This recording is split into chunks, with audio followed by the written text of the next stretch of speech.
Hello and welcome to the Doof Book Club, our monthly live stream discussion of a book chosen by you, our listeners. My name is Matt Freeman, and this is my puny, insignificant male companion, Scott Daly. Let's just say this prisoner doesn't have too much of a dilemma, Matt. Hello, everyone, and welcome. I hope everyone here is having a wonderful Friday evening. Everyone that is in chat right now, say hello.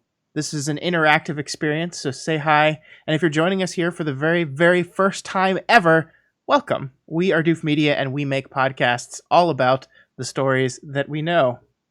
That we love, not know. I was distracted because your face is covered, Matt. There we go. There's a lot going on with the setup right now. Well, it's fucking Skype. It's supposed to go away. It's supposed to go away. We also, while we're not fumbling with Skype, arrange and organize this monthly book club. Matt, while I'm fixing your face, why don't you explain what this book club is? Each month, Scott and I select 5 books from a pool of books submitted to us by our wonderful Doof community.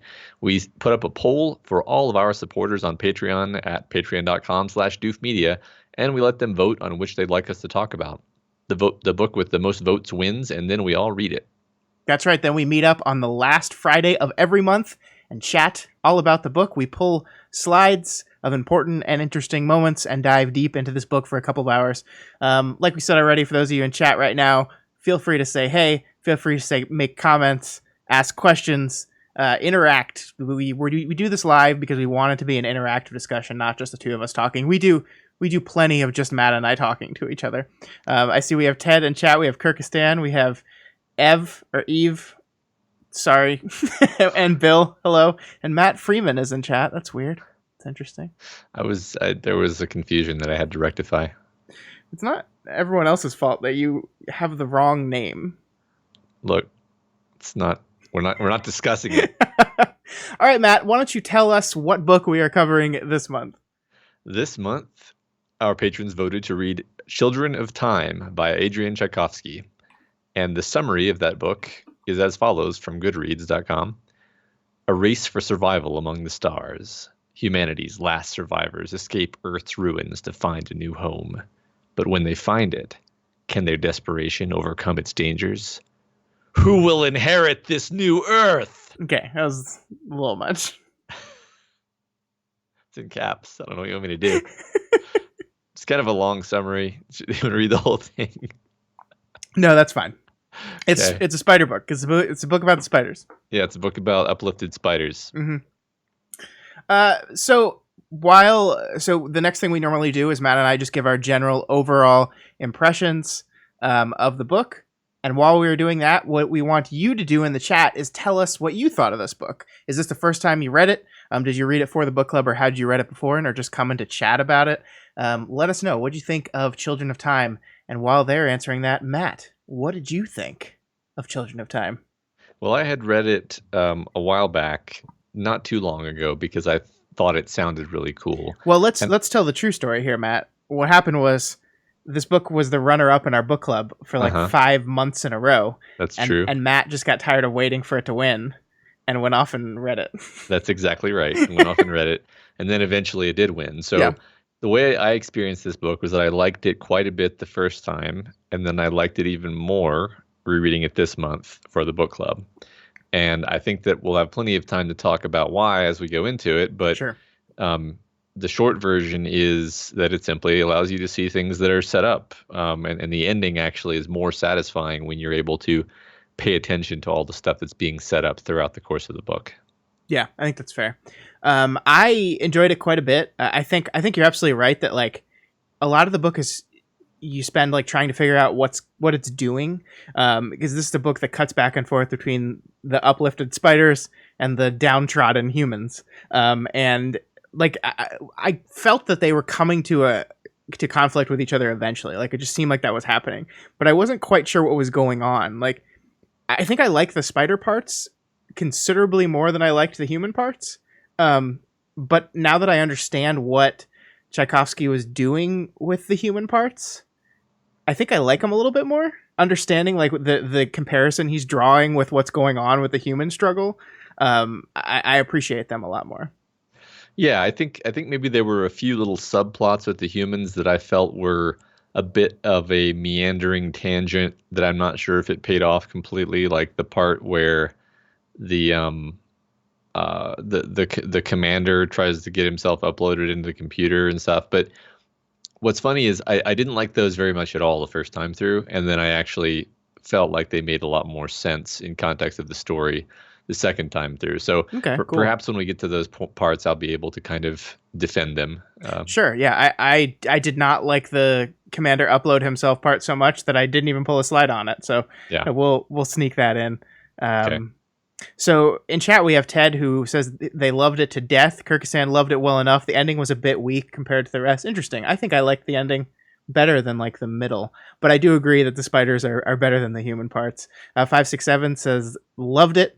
Compared it to the Spider Foundation or Spider Society to how Foundation did it. That's cool. Kyrgyzstan pulls, your pet peeve of deceptively hiding stuff within the POV for fake tension. Sure. Which I don't see. This is the thing is, I agree. Like that's kind of a pet peeve for me too, except when it's executed well. And I just thought it was executed well in this book. What do you think? Yeah, I mean, it definitely did it for sure. I think in retrospect though, like it's almost not even. I mean, it is hidden, but like it was so. Of course, the spiders were always gonna make that choice. Like we come to it from a human perspective, so we assume they're gonna make the same prisoner's dilemma choice that the humans did. But of course, they're not. We've had 20 moments throughout the book where they're faced with these impossible odds and they're unsure, should we just wipe out our enemy, should we just kill them all, or should we find another solution? And every single time they've found another solution. So yeah, I mean, it definitely is a fake out. Like there's really no reason why we're in the heads of these spiders and they're not like thinking about that they're not going to kill all these people, for sure. But yeah, I didn't bother me as much this time. Right. I think the reason it's fun is that you're totally on. I mean, you do love the spiders and you empathize with them, but you're basically on Team Human because you're a human. And then when you're kind of slapped in the face by that realization, you're like, oh, I was reading the book as a human, so of course I assumed they were going to kill everyone. Well, and they smartly, Tchaikovsky smartly like gave us an emotional attachment to the humans in Holston, who's just a great character. He's just lovable. And his relationship with Lane, I think that gives you the emotional core you need to like the humans. Yeah. I loved his relationship with Lane. I thought that was a fantastic little complicated and deeply human arc where you get to know both of them really well, even though Lane isn't the POV. Mm-hmm.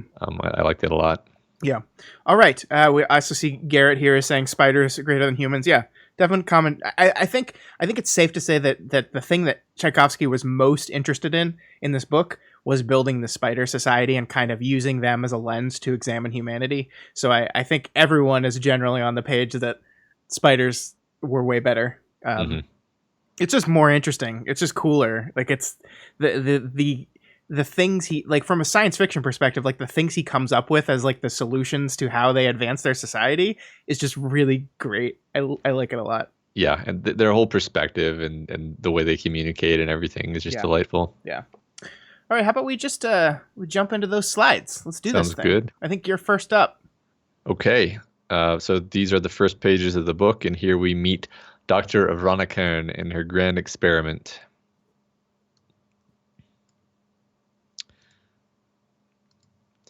There were no windows in the Bryn 2 facility. Rotation meant that outside was always down, underfoot, out of mind. The wall screens told a pleasant fiction, a composite view of the world below that ignored their constant spin, showing the planet as hanging stationary still off in space. The green marble to match the blue marble of home, 20 light years away.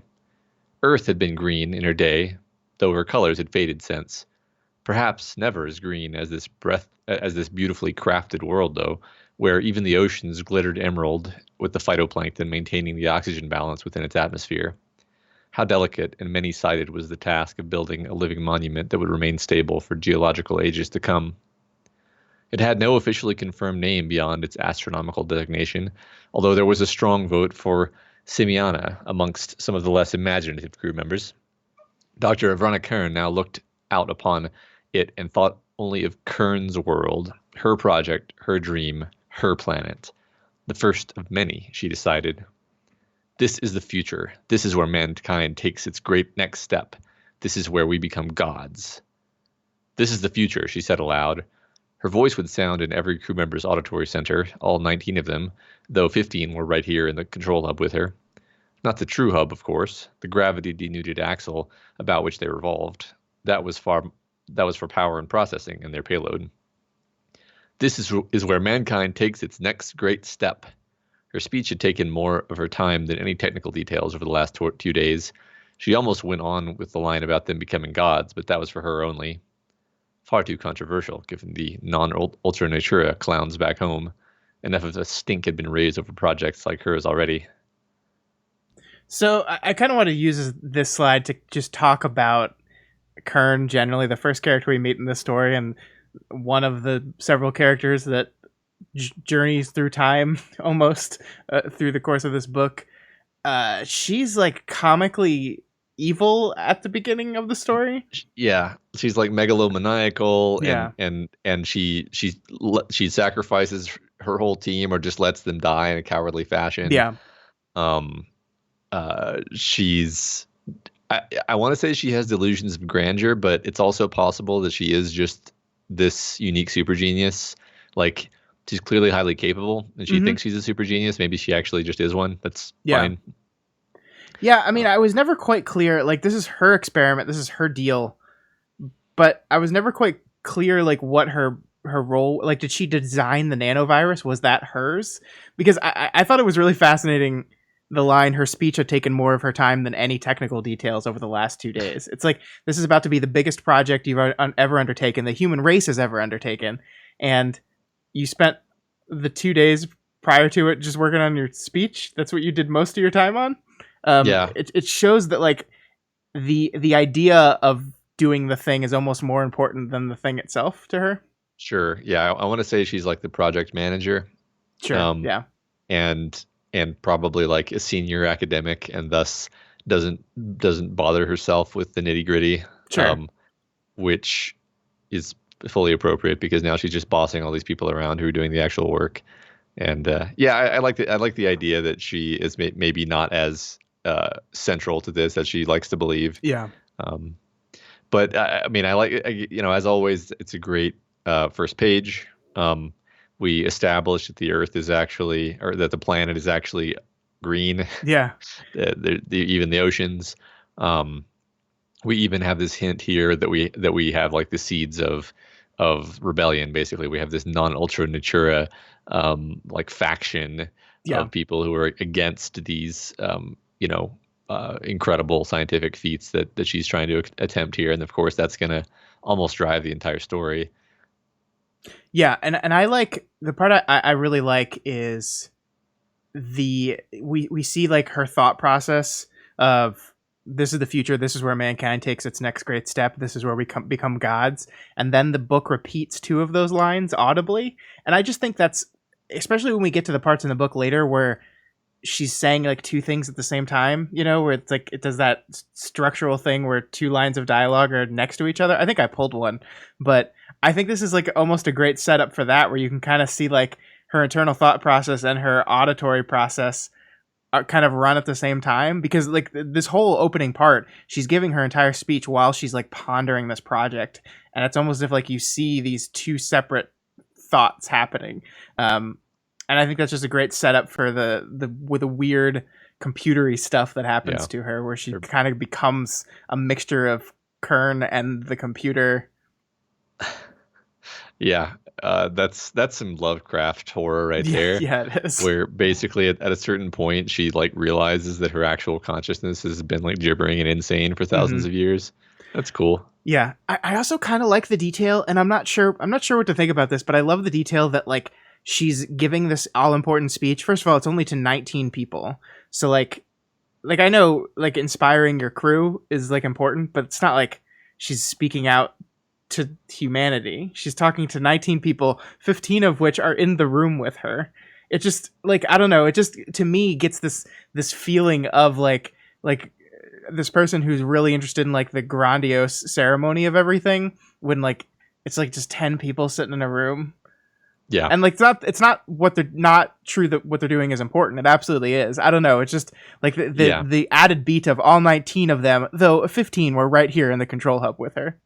It's like she's imagining that this is going to be kept in posterity and that these uplifted apes are going to like worship her for this. Like, I think she already has this god complex, which just becomes more and more evident over the course of the book. Mm-hmm. Yeah. Oh, yeah. Well, you mean when she becomes a literal god? Yeah. Makes them worship her.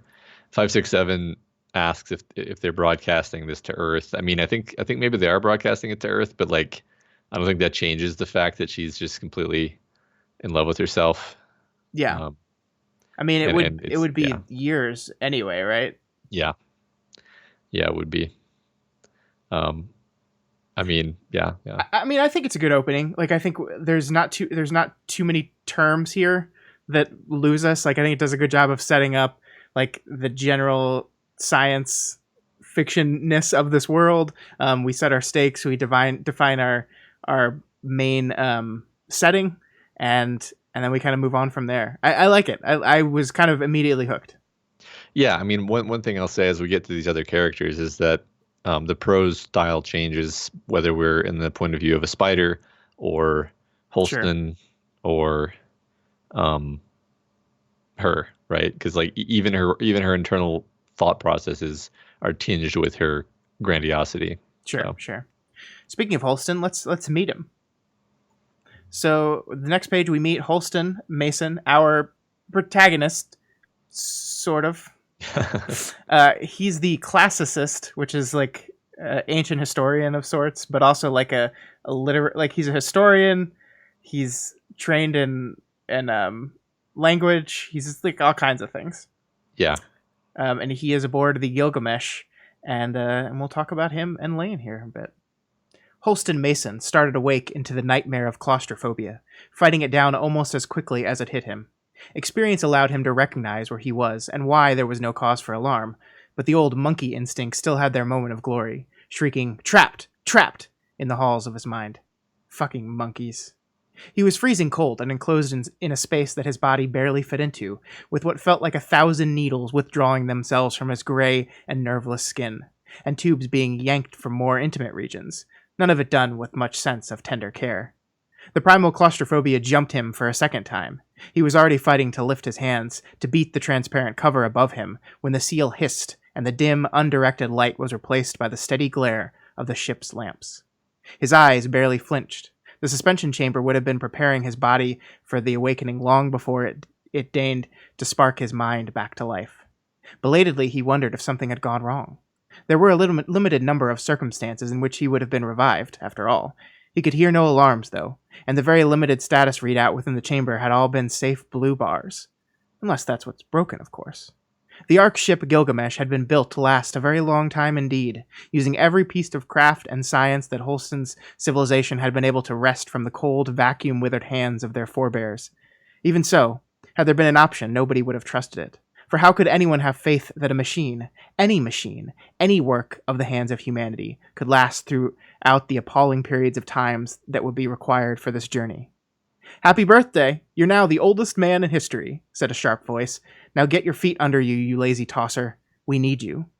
Holston's eyes focused on the face, nominally a woman's. It was hard, lined, with a bony cheek and cheekbones, and her hair the same close crop of stubble as his own.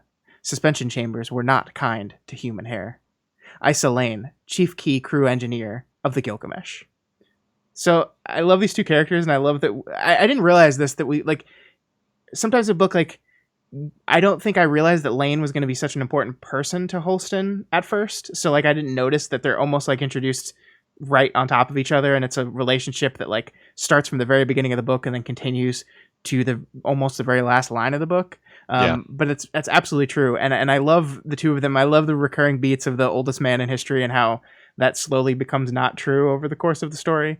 And I love Holston a lot. I think you're absolutely right about how Tchaikovsky's writing changes, because this is kind of a different style of writing. Like he's a classicist and he's very kind of verbose and descriptive and flowery in some of his language a bit. and he's certainly not full of himself in the way that Ivrana is. Yeah, And yeah, he tends to go. I mean, this is sort of an info dump, right? Because sure, we're first meeting the characters, so we're getting a bit of an info dump. But he does kind of tend to like think through things in his sure. mind. Um, yeah, I like. Let's see. So I adore the repeating motif of Barrel of Monkeys Yeah, yeah, throughout the story, where no one really knows what Barrel of Monkeys means, but it shows up over and over. yeah. I mean, it's absolutely deliberate, right? That we would connect the monkeys that were supposed to be launched on this planet, and that didn't happen because of the terrorist attack, to now Holston here. And one of the things I really like about this is we don't know what's going on. So like Holston wakes up. We learn very quickly after this that I think almost 2,000 years have gone by. And I think we make the assumption that it's 2,000 years from like the events of the first part, right? And we learn later that no, it's even kind of longer than that, because the society, like Earth died, a little segment of Earth lived, rebuilt themselves like back up through all technological periods to be spacefaring culture once again, and then headed out, and then the ship's been going for like 1,800 years or something like that. Yeah, right.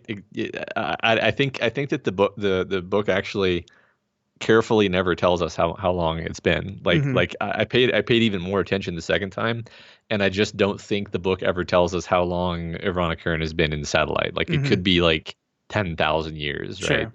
Um, which is really fun. Like I love the like it's sort of got ancient astronauts vibes to it. It's got like lost ancient high-tech civilization vibes, Yeah. and these are all just absolutely my shit. I love this. Especially the parts when they talk about like exploring the old abandoned space installations of the lost civilization that are full Yeah. of booby traps and stuff. I'm just like, oh, that's so cool. Yeah. Yeah. What did you guys think of Holston and Lane? Did you like these guys as characters?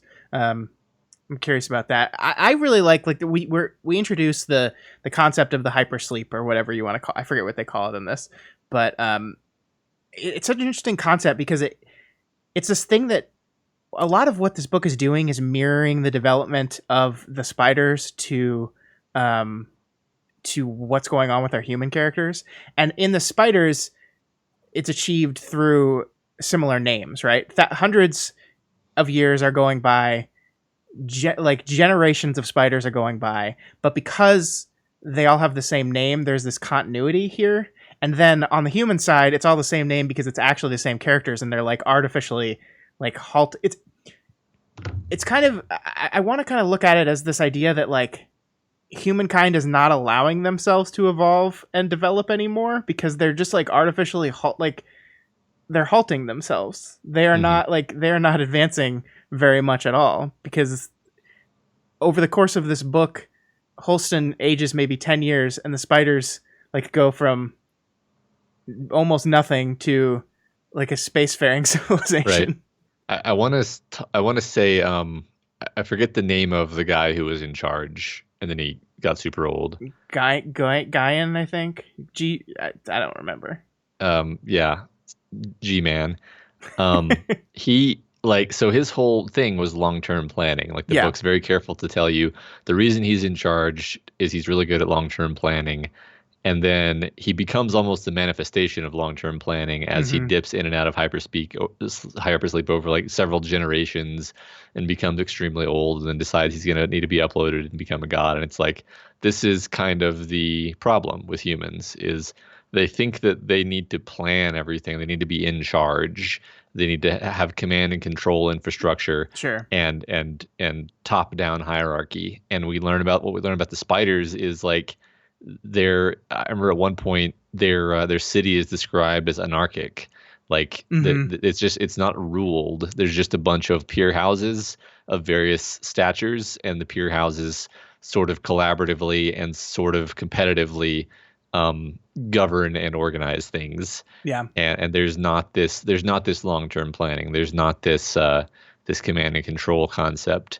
And so like and I think it basically ties to individualism versus versus a collective mentality. Sure, Although sure. I don't think the book is just saying like a simple like individualism versus collectivism theme, because it posits the existence of this nanovirus, which makes the spiders like telepathically uh, join, basically. Yeah, I mean the nanovirus. We're going to talk a lot about it throughout the course of this conversation, but it really introduces an interesting wrinkle to this because Mhm.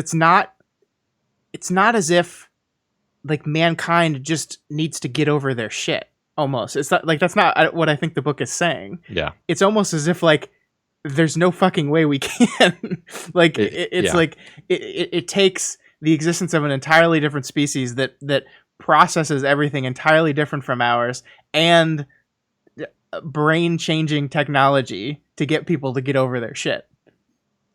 Sure. It reminds me of the quote of like, if men were angels, there'd be no need for government. It's like, Sure. well, here you have a biotechnological magical thing that makes people into not angels necessarily, But but better. Yeah. I mean, we are playing with a lot of like God imagery. So Sure. sure, call it angels. Yeah. Yeah. Sure. Sure. Call the spiders angels.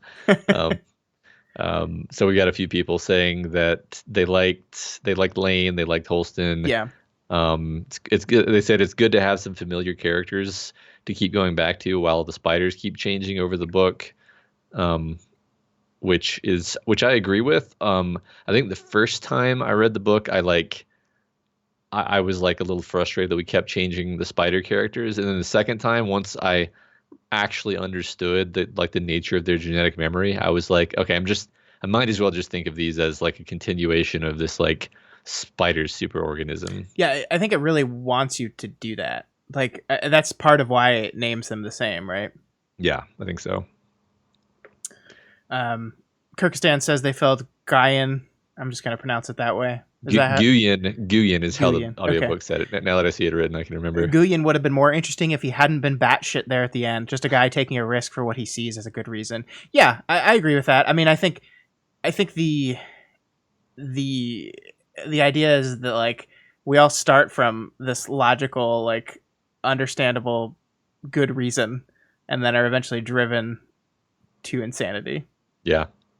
I actually do agree that like the moment when it's like, and this size there were traitors, I was like, oh, like that's just kind of made him cartoonish in a way that didn't feel necessary. Sure, yeah, I get that. Um, Bill but yeah, says he liked the relationship between Holden and Lane a lot. It reminded them of the console and Siri from Hyperion. Oh yeah, that's good. They also had the concept of time debt there. You're right. Yeah, and humanity's stagnation. Yeah, I think that's such a big part of this. And I pulled a slide because I love it, so I want to wait till you get that. But this concept of like building civilization on top of the ashes of civilization, and therefore like you have everything laid out for you, but it end like we all know where that leads. mhm. I find that really fascinating. Yeah, I like that.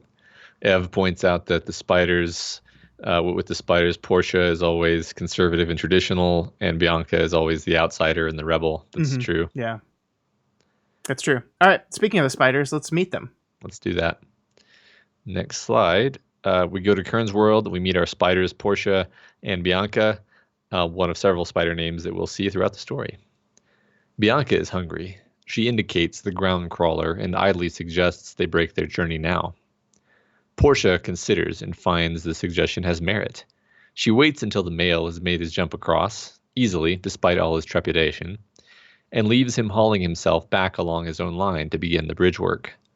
Then she flashes a message to Bianca, and the two of them begin to descend. The hairy hunter below is intent on its own hunger.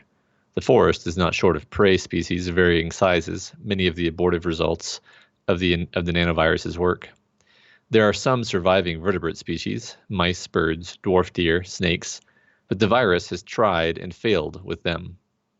Kern's experiment called for monkeys, and she ensured that the green planets chosen would suffer no competition from close cousins.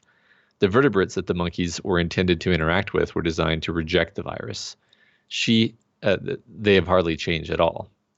Nobody considered the invertebrates, the complex ecosystem of tiny creeping things intended to be nothing more than a scaffolding by which the absent monkeys would ascend. In so many cases, as with the great tarantula descendant below that Portia is considering, whilst the virus was able to provoke growth, the sought-for neural complexity never arose. Often the environmental pressure to select for such a facility was simply lacking. A sense of self and the ability to contemplate the universe are not necessarily survival traits in and of themselves.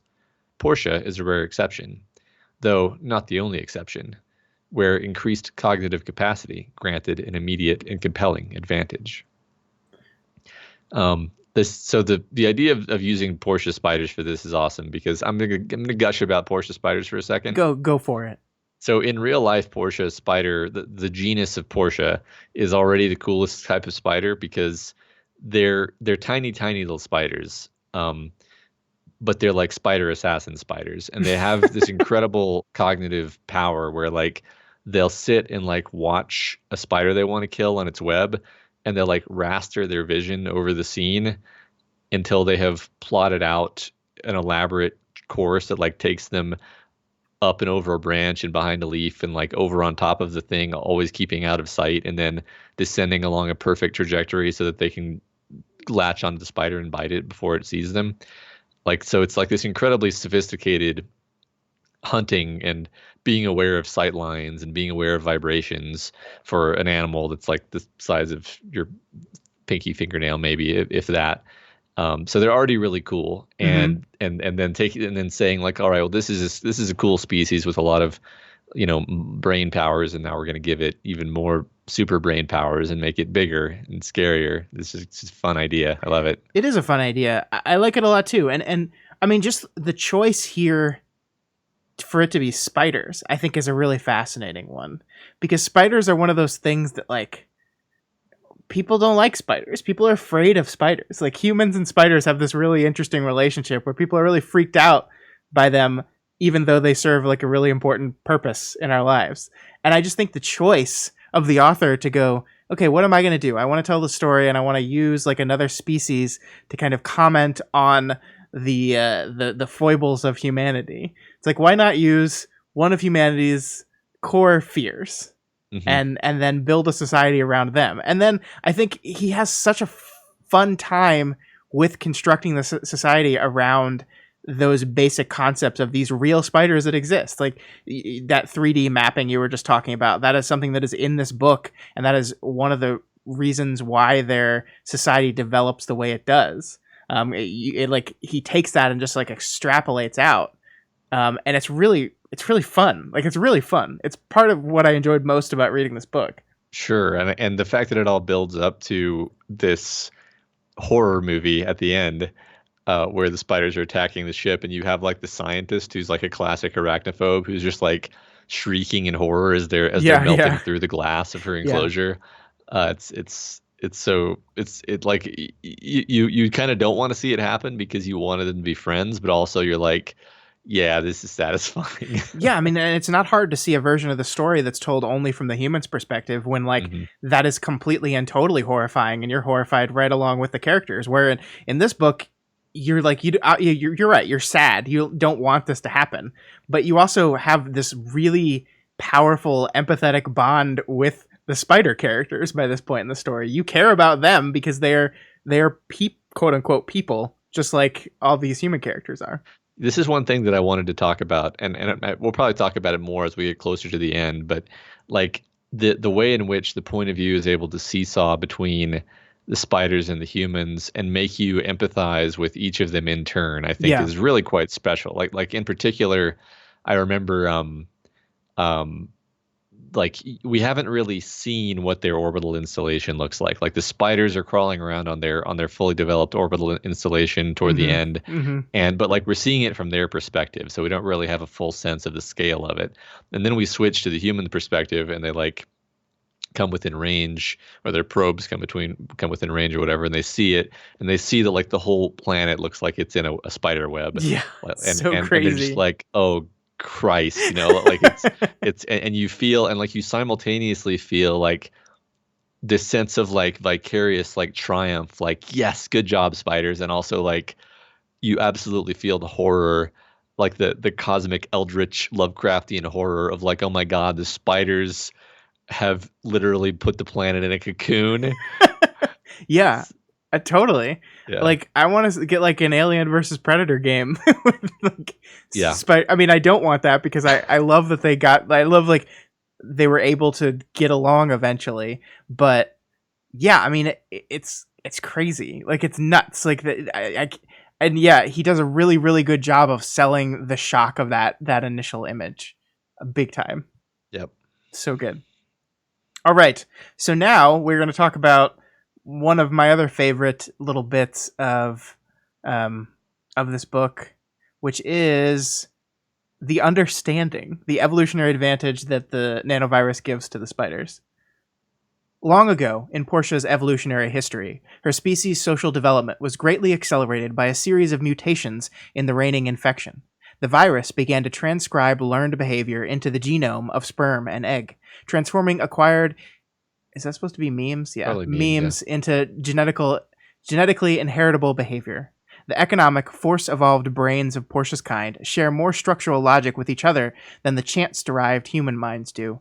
Mental pathways can be transcribed, reduced to genetic information, unpacked in the offspring, and written as instinctive understanding, sometimes concrete skills and muscle memory, but more often whole trenches of knowledge, ragged-edged with loss of context, that the newborn will slowly come to terms with throughout its early life. The process was piecemeal at first, imperfect, sometimes fatal, but more reliable with each generation as the more efficient strains of virus prospered. Portia has learned a great deal in her life, but some things she was either born with or came to her as she developed. Just as all new hatch spiders can hunt and creep and jump and spin, so Portia's early moltings brought with them an innate understanding of language and access to fragments of her forebears' lives. That is now ancient history, a facility that Portia's people have possessed from back before their histories began. More recently, however, they have learned to exploit the nanovirus's enhanced capabilities, just as the virus is in turn exploiting them.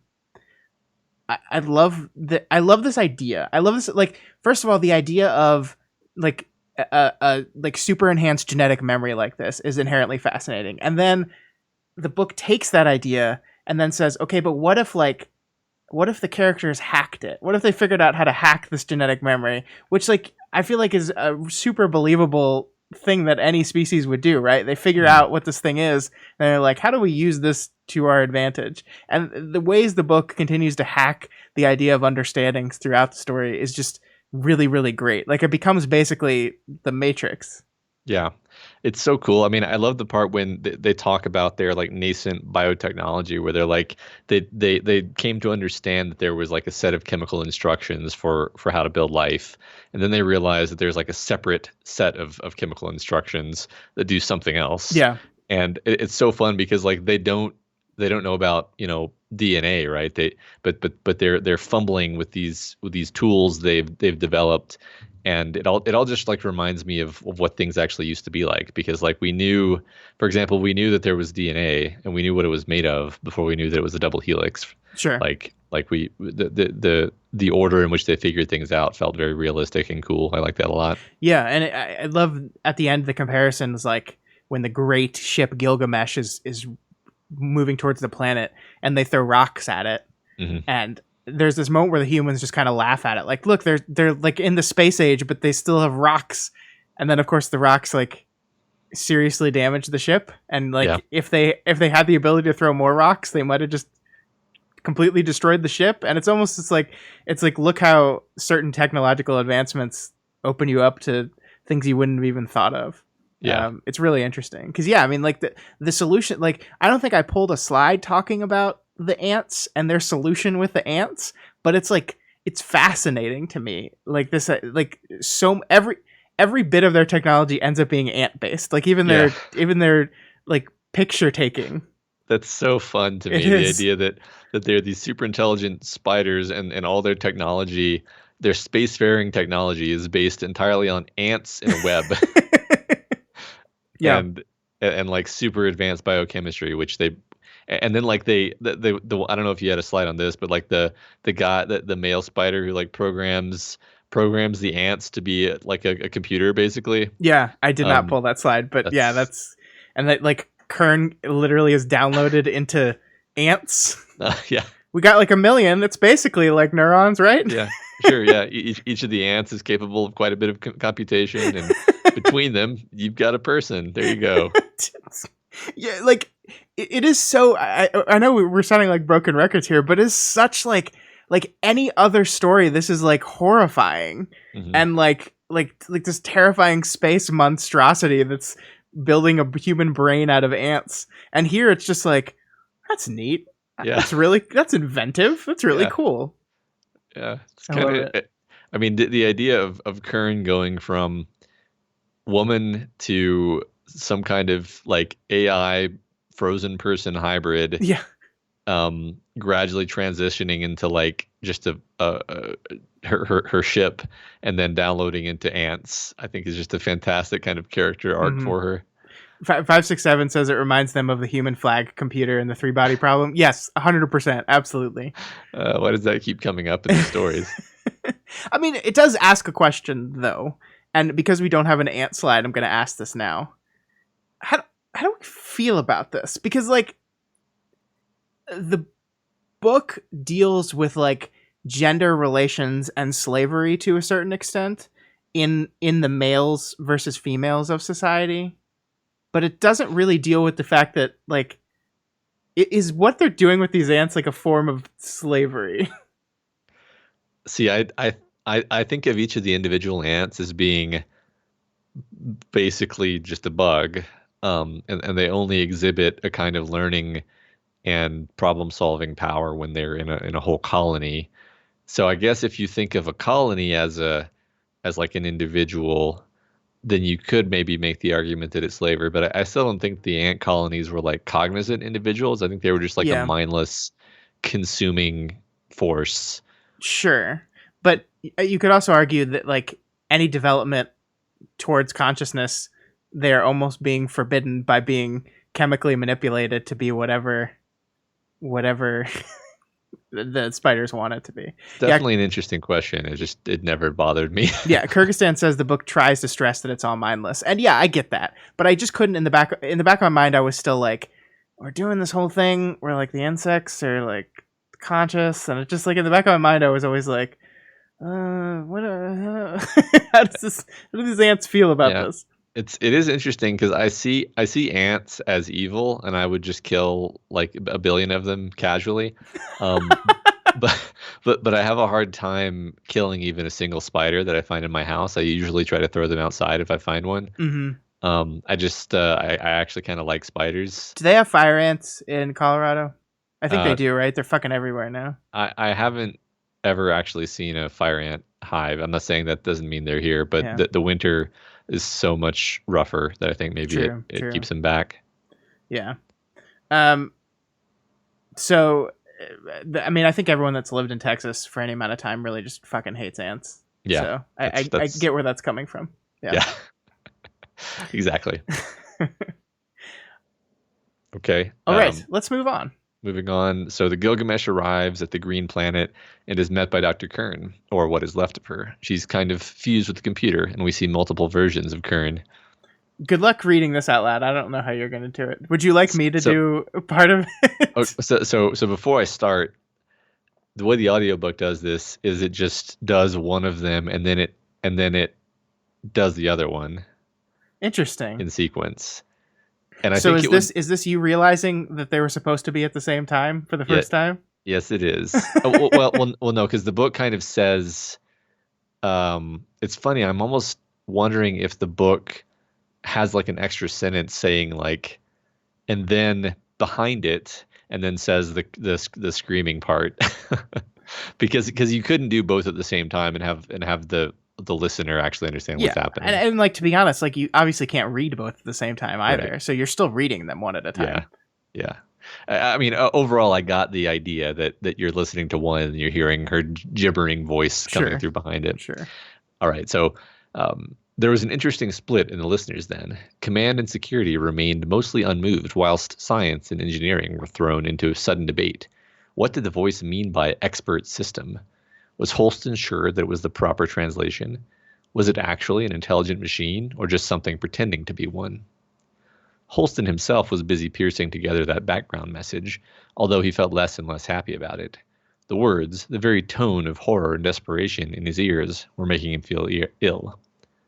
Good evening, travelers. I am Eliza Kearns, composite expert system of the Second Bryn Century Habitat. I'm sorry, I may have missed the import of some communications that you have already sent to me. Would you please summarize what was said? What are you doing? Why are you in my mind taking? Why can't I wake up? What am I seeing? The void, only alone and nobody, nothing. There is no ship. Why is there no ship? Where are there is no Eliza Kearns has stolen me, stolen mind. Holston resent the Gilgamesh's last substantive transmission. We are the Ark ship Gilgamesh, carrying 500,000 humans in suspension. It is of utmost priority that we are able to establish a presence on your planet. This is a matter of the survival of the human species. We require your assistance in preserving our cargo. And the reply, I'm sorry, it will not be possible for you to approach or contact Kern's world in any way. This is an absolute interdiction in line with the Exaltation Program guidelines. Please let me know if any other assistance may be given. Avrana, I'm Avrana's monkeys are all that matters. If everyone's gone, what do we have to exalt in? Save exaltation itself. There can be no contact, contamination. Searing will not win. We will exalt, but must it be so cold, slow, hard to think? Well done. The tone. Well done. I gave you a difficult challenge, and you did it. Good job, Matt. Good job. It's such a. This is another. The book is so imaginative. I think that's kind of where it wins me over. Ultimately, is like, there was no need to have the ironic Kern thing in the book at all. Yeah. But then having it and just doing it in this delightful way where it like is this insane amalgam of the AI and her cryo tube and then she's going crazy, or maybe she's already crazy, or like she goes crazy and then she becomes sane again, or because she clearly evolves over time, right? Like she does. She becomes a person from being this kind of. It's almost like the two halves here fused together over time, you can say. Yeah, and I kind of want to take that and make a metaphor at that about like we have a dichotomy set up in the story, right? We have man and spider, and then we kind of have this person Kern, who is kind of this human AI hybrid, which again happens with our big bad commander, where he's trying to do that. And I think if I had one complaint about the story, it's that like the human AI hybrid idea, I don't think ever like pays off in an interesting kind of way to relate back to the spiders of it all. But I mean, it is interesting just to talk about that dichotomy. One thing I as I was making this slide, if you look on here, you can see that on the second of the two overlapping dialogue pieces, the computers extends further out to the right than it does in the first one. I love that. And that's not me messing up. As I was creating this, I was accurately like transcribing what was on my page, at least. So it's almost as if like structurally you see the computer get a firmer grip on Kern's. And so like their text is starting to spread out over the other text. It's like taking up more space. I like that. It is very possible that is just like a thing that I was reading a Kindle version, so it's very possible that was just like an oopsies. But I am gonna headcanon as that's a structural decision made in the design of the page here. Yeah, I like that a lot. Yeah. So you know, I didn't think about this until now, but you're talking about the idea of the uploading not really connecting. So I'm going to try to connect it and say that humans are obsessed with personal immortality. Like they freeze themselves to last longer. They try to upload themselves.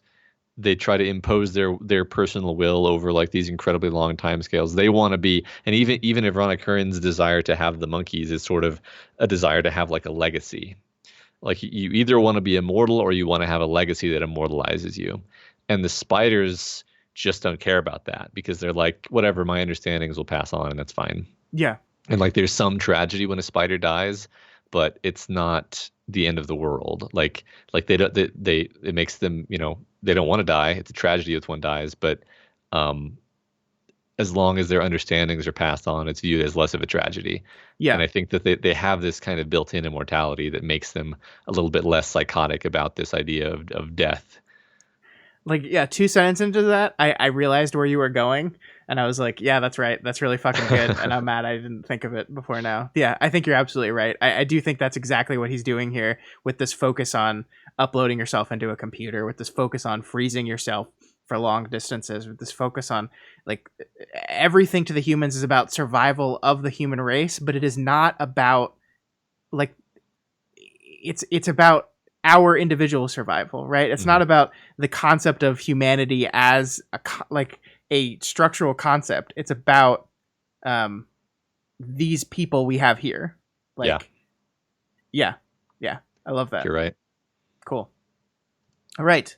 So let's talk about the messenger. So back on Spider World, the spiders, and I didn't pull a slide, but it's the end of one of the sections where is it Portia that steals the crystal? I think it's Portia that steals the crystal the ants are worshipping, So. and takes it back, and then a kind of quasi religion forms around this entire thing. The temple at Great Nest is the city's highest point, a space without walls, strung between the extremities of the canopy above, with an inward sloping floor below. At its center, on the apex of one of the city's original trees, is the crystal that Portia's own ancestress wrests from the ants, a deed that has since become legend. If Portia reaches inside herself, she can even touch that other Portia's understandings, a private retelling of the well-known story through the lens of her first-hand experience. She arrives ahead of the messenger's appearance, but there is already barely room for her amongst the crouching multitude, thronged all the way up to the central trunk. Many have the look of refugees, those who escaped Seven Trees and other places. They are to come here to find hope, because the material world outside seems to hold little of it. How Portia's people regard the messenger and its message is hard to say. Theirs is an alien mindset, trying to unravel the threads of a phenomenon they are equipped to analyze and yet not understand. They gaze up at the messenger in its fleeting passage across the sky, and they see an entity that speaks to them in mathematical riddles that are aesthetically appealing to a species that has inherited geometry as the cornerstone of its civilization. They do not conceive of it as some celestial spider god that will reach down into their green world and save them from the ant tide. However, the message is. The messenger is. These are facts, and those facts are the doorway to an invisible, intangible world of the unknown. The true meaning of the message is that there is more than spider eyes can see or spider feet can feel. That is where hope lies, for there may yet be salvation hidden within that more. It inspires them to keep looking. I love this so much. Like, I love how this becomes a religion around this, and just like, he's basically invented a religion here, but he invents it like what it's almost like you sit down and ask yourself, okay, if a spider could think, what would a spider religion look like?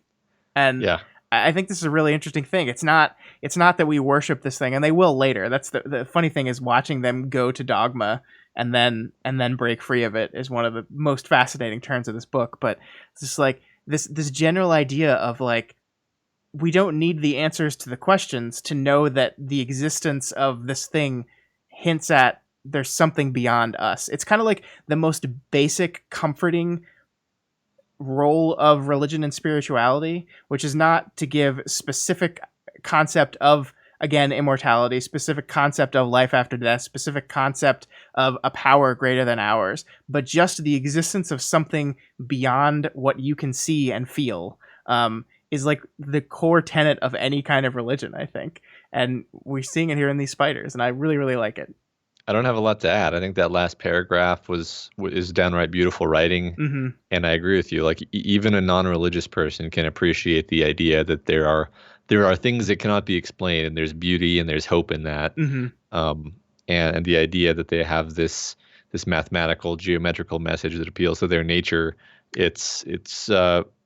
And the fact that, like you said, they don't go to dogma is really cool. And it is, I think it's so fun and downright funny later when they do make it a religion, and they're like, it's the idea of sending a message back to the messenger is heresy. And it's like, that's literally exactly what you were supposed to do. Yeah. That's hilarious to me. I remember how frustrated Kearns is by that. He's like, why the fuck haven't they responded to me yet? And meanwhile, on Spider World, you can't talk to the messenger. Yeah, that's great. 567 says another link. I think this is back to the AI versus spider thing. Another link could be the basic premise that we are still people regardless of our hardware, be a human body, a computer, a spider, or a very specifically structured ant colony. Yeah, I like that. This idea of personhood, we're kind of exploring what that means, what consciousness means, I guess. Yeah, I think one thing toward the end when they're fighting off the spiders, you just see the like complete dismissal of the spiders as thinking beings. They're just they don't want to believe they're thinking beings, and that's it makes you feel sick to realize like that's exactly how we would deal with this. Mm-hmm. We would dehumanize them, or we would depersonalize them in this sense. Yeah. Cool. I love that. Mm-hmm. All right, next bit. So back on Spider World, the spiders have noticed. Wait, no, where did that one? Next one, yeah. Having failed to land on Kern's world, the surviving humans decide to go searching for another world, but they're not ready to give up on this system. They decide to leave a small number of humans on a moon colony. Several of them are not happy about this and mutiny. They finally catch up with the mutineers on Kern's world and kill them all. No prisoners, Karst said. What? Holden asked, and then Karst's men started shooting. Both of them had taken skulls as their first target, and the mutineer went down instantly with barely a yell. Then they were all turning their guns on the other two, Holston barreling into them, shouting, demanding they stop. What are you doing? Orders. Karst shoved them back. Holston had a wheeling glimpse of Tevik and Nussel trying to put the crashed cabin between themselves and the rifles. The mutineer pilot fell, struggling to his feet, clutching at his injured leg, and then jerked as one of the security men picked him off. Nessel made it to the tree line and vanished into the deeper darkness there.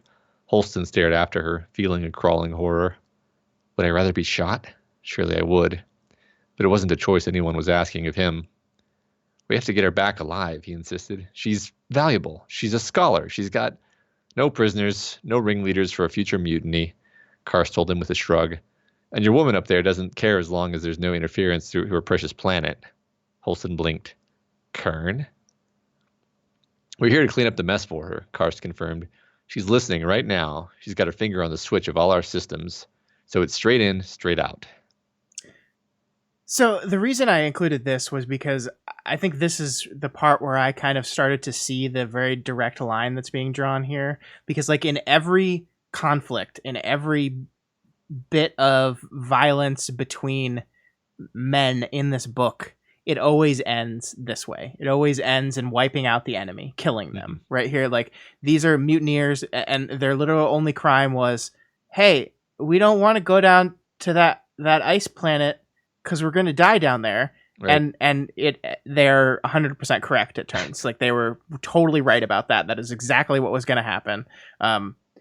And they're just mindlessly killed off. Like it doesn't matter. And like to draw the direct attention to this idea at the end of the very end of the book where the spiders say like they solve problems, like this is a problem. How can that thing become of use to me? And it's like it's so interesting here because we have this is drawn specifically here. Like Holston is here saying she's valuable. She's a scholar. She knows things. She understands things. And we don't care. We don't care. Yeah. Let her die. It doesn't matter. Not worth the risk. And so it's like this clear line we're drawing here. And I think it's right around this time that the ants are at war with the spiders, and the spider solution is not take over the ants and murder them all. It's find a way to integrate, using science to find a way to integrate them into spider society as a useful tool instead of an enemy to be killed. And it's just like the stark difference here really, really becomes obvious. And it's so, I love it. I love that the realization that that's where the story's going and that's what the spider story's doing. And that's how it's making these contrasts. It's so good. So good. Yeah, Bill makes the point that even before they dehumanize the spiders, there are several instances where they dehumanize other humans, like the moon colony, like he pointed out. Yeah. Kyrgyzstan points out that they use the word cargo to refer to all of the frozen people. Yeah, that's a great point. That's awesome. Yeah, because they really do. In fact, labeling is a big thing. They refer to the frozen people as cargo. They refer to the people who have lived on the ship for generations as the tribe. Yeah. And it's all this like sneering, looking down your nose way of like not having to have empathy for the other. Sure. I mean, it's almost comical. Like at a certain point, one of the tribe people kind of stands up to Holston and is like, "This is more our home than it is yours. Like you and your handful of key crew, you think you're so hot, but like Yeah. it's like we belong here." Hmm. It's a great. It's just it's all every. I think one thing I said to you before you or like as you were starting to read it is I was like, I really think it's going to be a good book club book because every element is chosen specifically to align with themes. Yeah, totally. And I just that's another one of the things obviously that makes me like it a lot. Yeah, it's just like consistently every moment in this book, human see problem, human kill problem. Yeah. And it becomes really, really transparent very quickly. Yep. All right, so I see we have Elmop here who just wandered in here. How's it going? Yeah, this is a book club. Thanks 567 for handling that. Yeah, we do a monthly book club every Friday of the last. What am I saying? The last Friday of the month. Yeah, we read a book. Our patrons vote on the book, and then we just hang out and talk about it. Welcome if you're still here. I don't know if you're still here, but thanks for listening to We've Got Ward and Worm. All right, let's talk about humans. So having survived the mutiny, the remaining bit of mankind head to another terraformed world. They go there and find it completely unlivable. The entire planet has been taken over by like one single like sponge-like organism, which is just another just wonderfully disgusting idea, but I love it. But they also find a bunch of technology, and then our classicist Holston learns a bunch about the ancient human empire. Holston was now in possession of a greater trove of communications, fiction, technical manuals, announcements, and trivia in several imperial languages, but mostly Kern's Imperial Sea, than any scholar before him since the end of the Empire itself. All he could think was that his own people, an emergent culture that had clawed its way back to its feet after the ice, was nothing but a shadow of that former greatness. It was not simply that the Gilgamesh and all their current space effort was cobbled together from the bastardized, half-understand pieces of the ancient world's vastly superior technology. It was everything. From the very beginning, his people had known they were inheriting a used world. The ruins and the decayed relics of a former people had been everywhere, underfoot, underground, up mountains, immortalized in stories. Discovering such a wealth of dead metal in orbit had hardly been a surprise, when all recorded history had been a progress over a desert of broken bones. There had been no innovation that the ancients had not already achieved and done better. How many inventors had been relegated to historical obscurity because some later treasure hunter had unearthed the older, superior methods of achieving the same end? Weapons, engines, political systems, philosophies, sources of energy.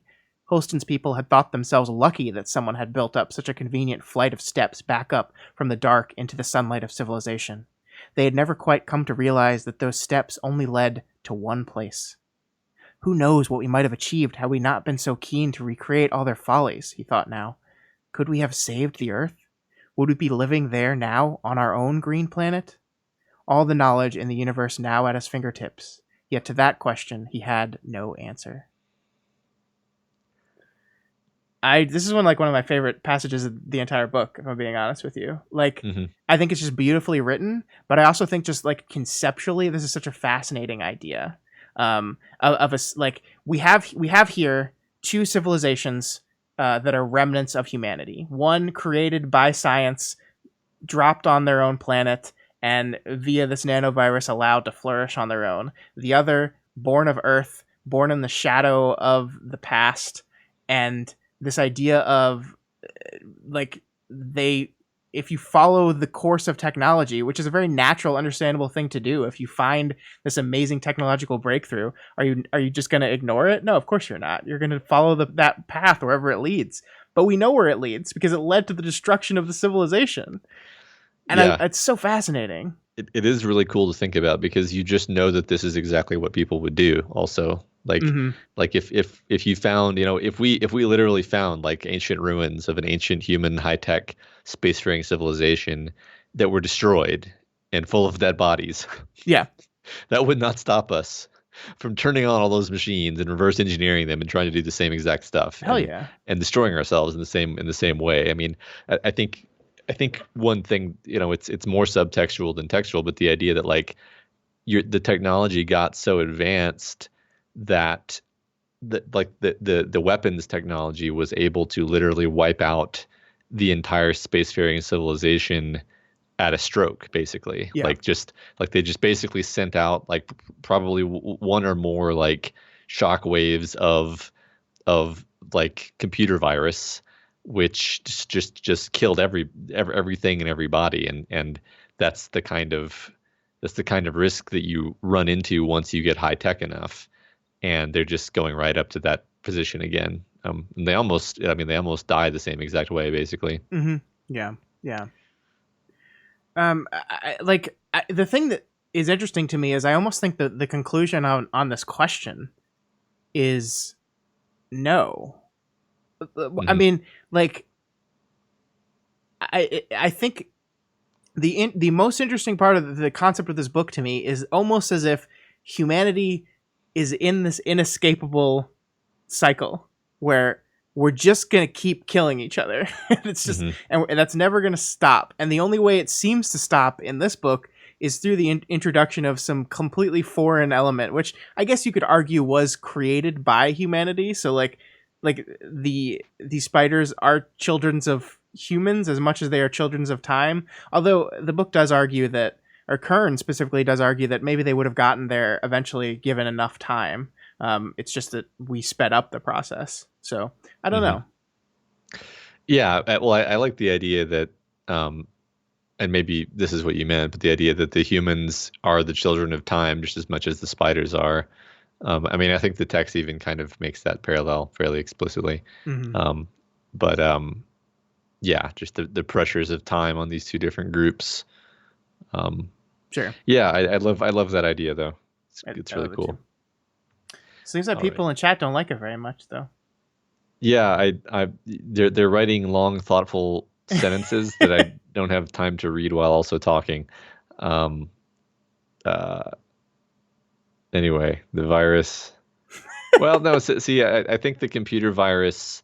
I think the idea is like it's not a computer virus in the same sense that we would think of it. Like these are probably like, dynamically adaptive AI computer viruses or some bullshit, right? Like, sure. Like I think it is actually like kind of a general rule of technology that like the power of guns always outstrips the power of armor ever since somebody invented a bow and arrow. Like we've always been able to make a bigger hole and we've been able to protect things, and that's going to continue to be true even into space, I think. Sure. Like there's no reason to believe otherwise. Yeah. So I am, well, we'll get to that in a bit. Okay. All right, next one.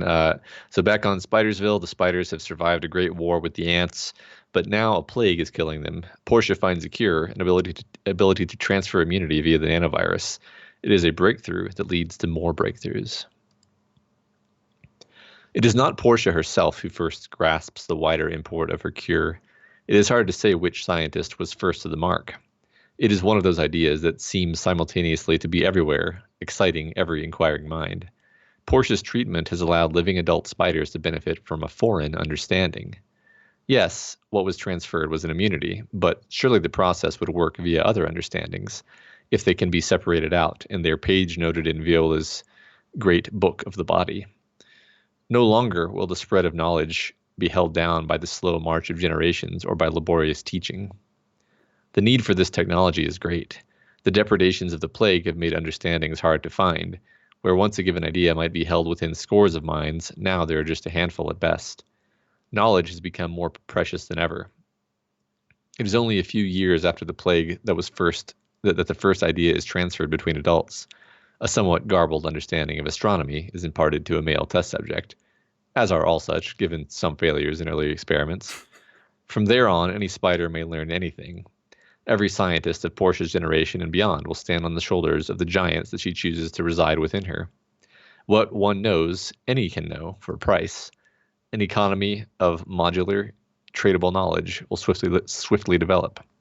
But that is not all. After she is recovered, Portia presents Bianca to the temple. She explains about her fellow's contribution to the cure. Bianca is permitted to address the assembled priestesses. There has been a shift of orthodoxy in the wake of the plague. Everyone is having to stretch their minds to fill the gaping void left by all those who did not survive. Old ideas are being revisited, old prohibitions reconsidered. There is a great feeling of destiny, but it is a self-made destiny. They have passed another test. They are their own saviors. They wish to communicate something to that one point of intellect outside their sphere, the most basic, essential signal. They wish to tell the messenger, we are here.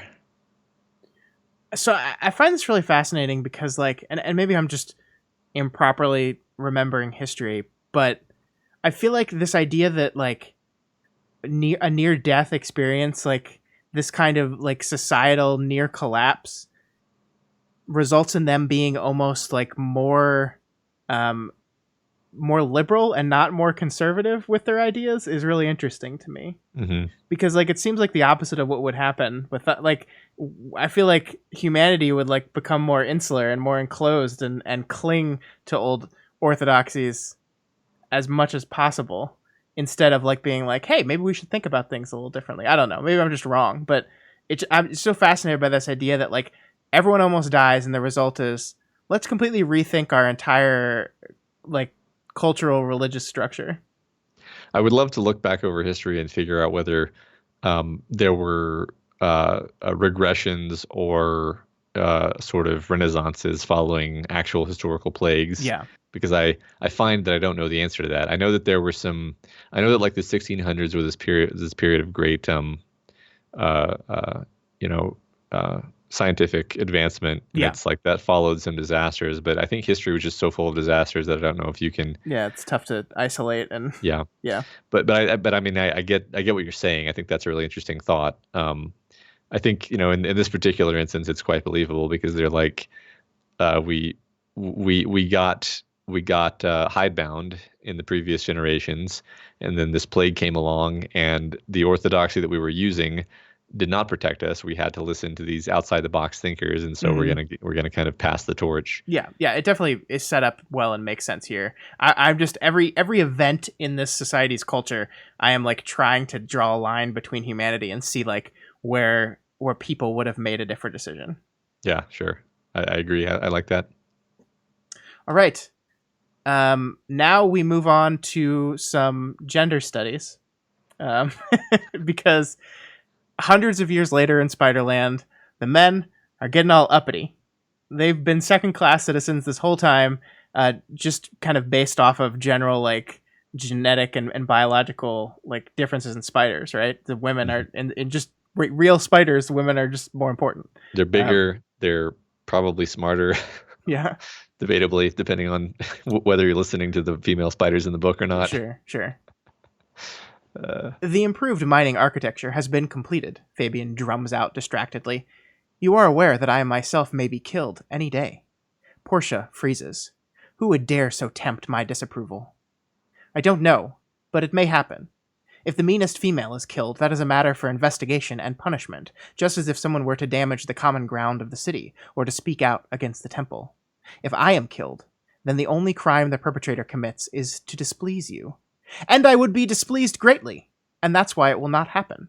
You need not fear, Portia explains patiently, thinking, males can be so high-strung. But Fabian seems oddly calm. I know it will not happen, so long as I retain your favor.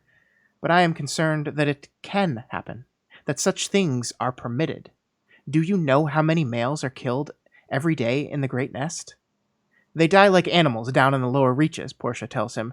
They are of no use to anyone save as mates, and not even as mates of any substance, most of them. That is not something you need concern yourself with. And yet I do. Fabian has more he wants to communicate, she can tell, but he stills his feet. You are worried that you might lose my favor? Keep working as you are, and there is nothing in Great Nest you will not have, Portia assures the fragile male. No comfort and no delicacy shall be denied to you. He starts to phrase a response. He sees the emerging concept strangled, stillborn, and he overrides the trembling of his palps. For a moment she thinks he will enumerate all the things he cannot have, no matter how favored, or that he will raise the point, again, that all he can have, he can attain only through her or some dominant female. She feels frustrated with him. What does he want, exactly? Does he not realize how fortunate he is compared to so many of his brothers? I love this. I love this so much. It's pretty delightful. I mean, in so many ways, right? Yeah. Let's just say it on the most superficial level that the sexism of the women of the of the female spiders against the males uses like exactly the same sorts of stereotypical Oh yeah. stereotypes against the males that historically men have used against women. Yeah. They're highly strung High strung, and fragile. what more do you want? Yeah. I'll take care of you, you know? Do you not get how lucky you are? Like, why are you complaining? You are great. You're fine. You have everything you could ever need. Why do you need more? Why do you care about those other people? You're better than them. It's like, yeah, it's like, it's great because I think it is both sexism, but I think there also is some, it's not racism because they're not a different race, but like there is some like slavery kind of connotation here as well, right? Yeah. And it kind of builds both these things together in an interesting way. And it's just like it's so funny because like Portia has been a spider throughout this book that we've kind of liked the entire time, even as she like. I love how the sexism is sprinkled throughout the book. So even this is when it really comes to a head because we finally have a male spider that's like, hey, no. But it's been throughout the entire book. We've had little beats of reminding that, oh, the weak males and they're just helpers. And like this idea that like you have lab assistants that are males. Those are useless. And it's like, They can be trained. Right, yeah. It's finally coming to a head here in this moment, and I just really love it. I love the language used here. You're absolutely right that it is specifically meant to remind us of the same kind of arguments that have been made throughout human history. Is Fabian the one who then goes on to build like the AI ant command and control system? Yes. Yeah, so like I just love Fabian. He's a great character. Yeah. Um, and he, I mean, that's another cool thing we see about this is that like Fabian basically leaves here, goes to Seven Trees, like allies with them, and builds an army, and then comes to march on Great Nest. And there's this moment of almost civil war within the spider colony, except the Great Tree group throws out their leaders and like submits. And so like it's this moment where there could have been this great civil war amongst these people, and yet the enslaving side in this case backs down and gives up their ways. And it's once again a moment in our history, American history possibly we can say, and spider history, that things seem to come to a head, and where we engaged in horrible conflict, they managed to, as a society, avoid conflict. Yeah. And I love it. I love the bit where they are using the ants to like assassinate some of the spider like officers. Yeah. And like they're all so like broken up about it. It's like they literally win a war by killing like a handful of spiders. Mm-hmm. Mm-hmm. And those are the like the minimum number that they could get away with killing, basically. Yeah. It's pretty it's such a different way of looking at things, right? Because they have this constant refrain of like, they are like me, they are me. Yeah. Which, I mean, we know that that's there, although the book doesn't reemphasize it here. I love this sentence that 567 wrote here. Sexism in a species with more sexual dimorphism than humans is a good way to illustrate how the differences do not justify discrimination. That's perfect. Yeah. Yeah, I think that's exactly what it's doing, because the males are portrayed as being like half as big or something. Yeah. Which is true in real spiders. Like the males are much smaller than the females. They're usually not as strong, just biologically. But that doesn't matter. It doesn't, like, I didn't pull it. I wish I could have pulled more stuff. But like, where he gives this argument, there's like, but you guys, you can't do this stuff. And his response is, how do you know if you don't let us try? Yeah. And like, yeah, point. great fucking point. Yeah. I'm sure women said the same exact thing when they were fighting against sexist men who were trying to keep them in the lower part of the nest. Yeah. That's where the kitchen is. I really love how it's written, because Fabian is kind of making his argument, but he also knows like she's not going to listen unless I somehow find a way to make them listen. They're not going to listen.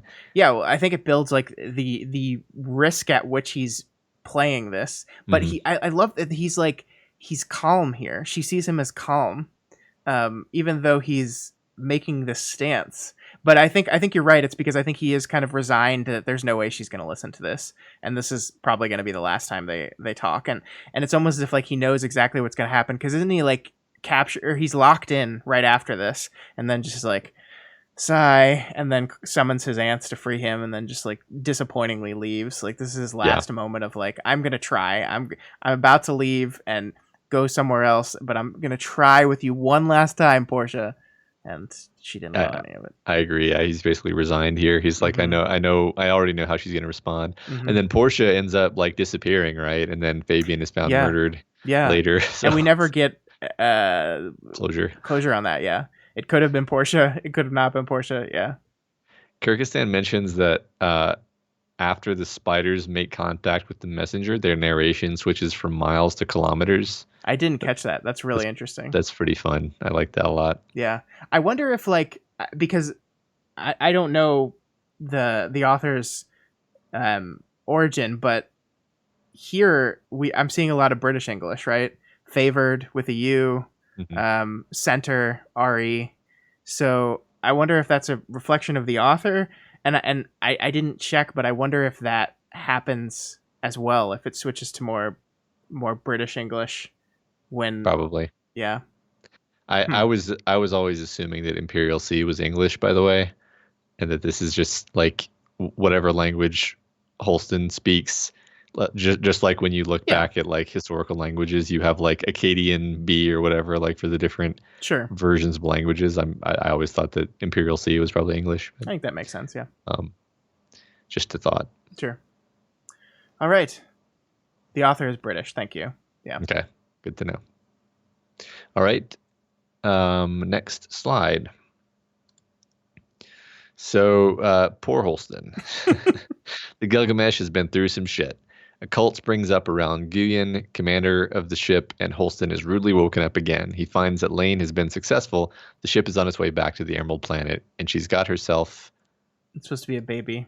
A baby. But you never said. When we were up against Guyon, you could have... Right when I wasn't sure we had a future, and if Guyon had found out and got control of the system... It's a girl, by the way. She's a girl. Will be a girl. And it was that repetition that told Holston how close to the edge Lane was now skating. I made the choice, Holston. When I was with you, I chose. I made this happen. I thought there would be time later.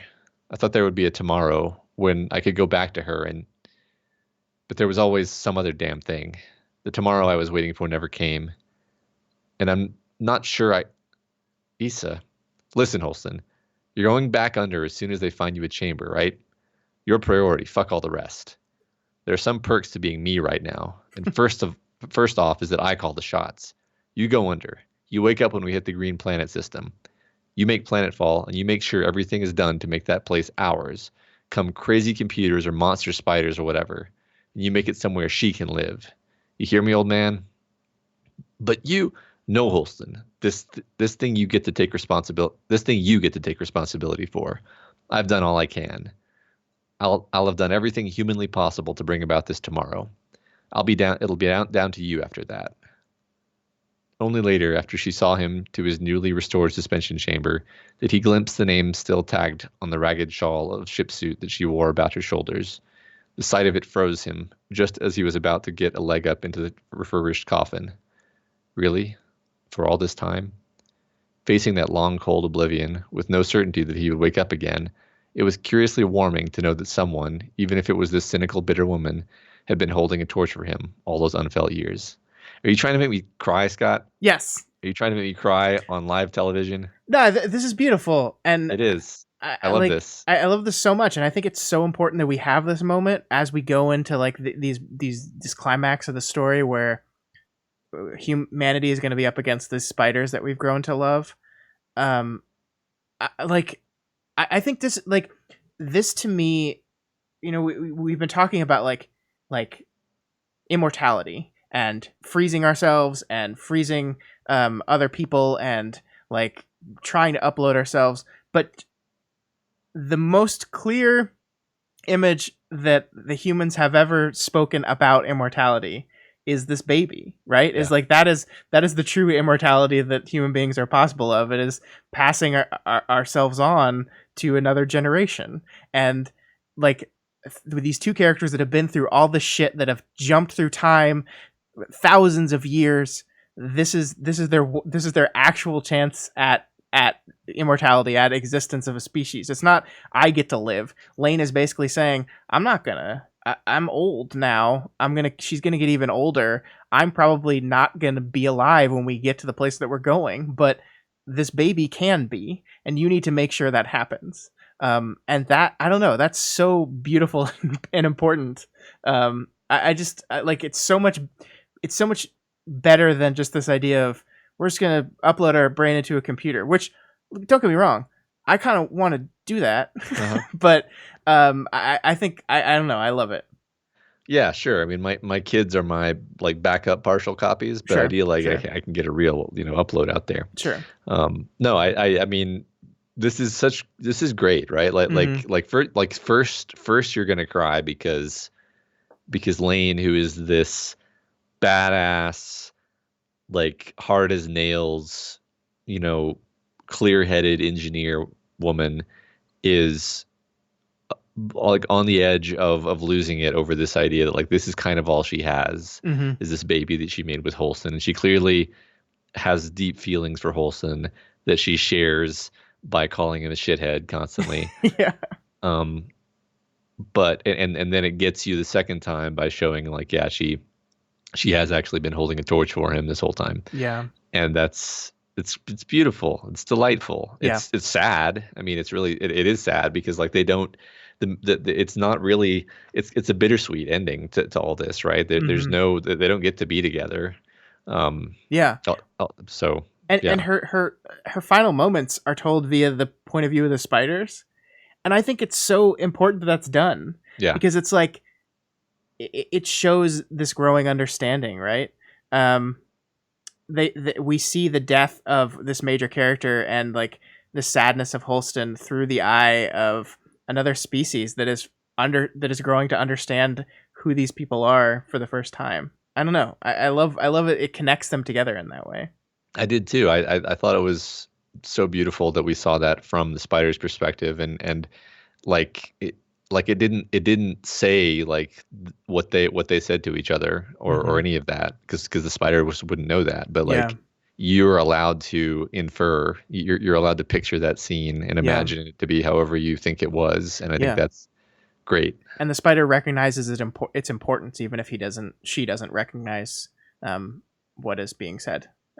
So it's beautiful. All this is beautiful. I love it. And it is so weird that like they just spent like relatively so little time together, right? It's just like maybe I don't know how much Holston is awake over these however many hundreds of years this book takes place across, but it's not much. Yeah. It's just like his is a life of like going back to bed and then suddenly being woken up and it's like, okay, fucking now what? Come on.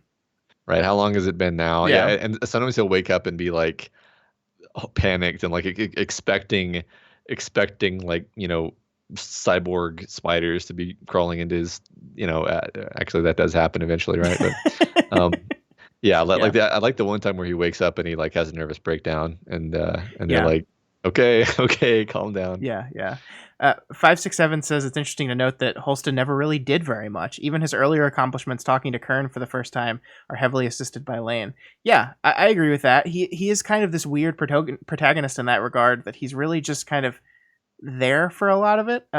There's many times where he's like, why am I even key crew? Like, I shouldn't even be here.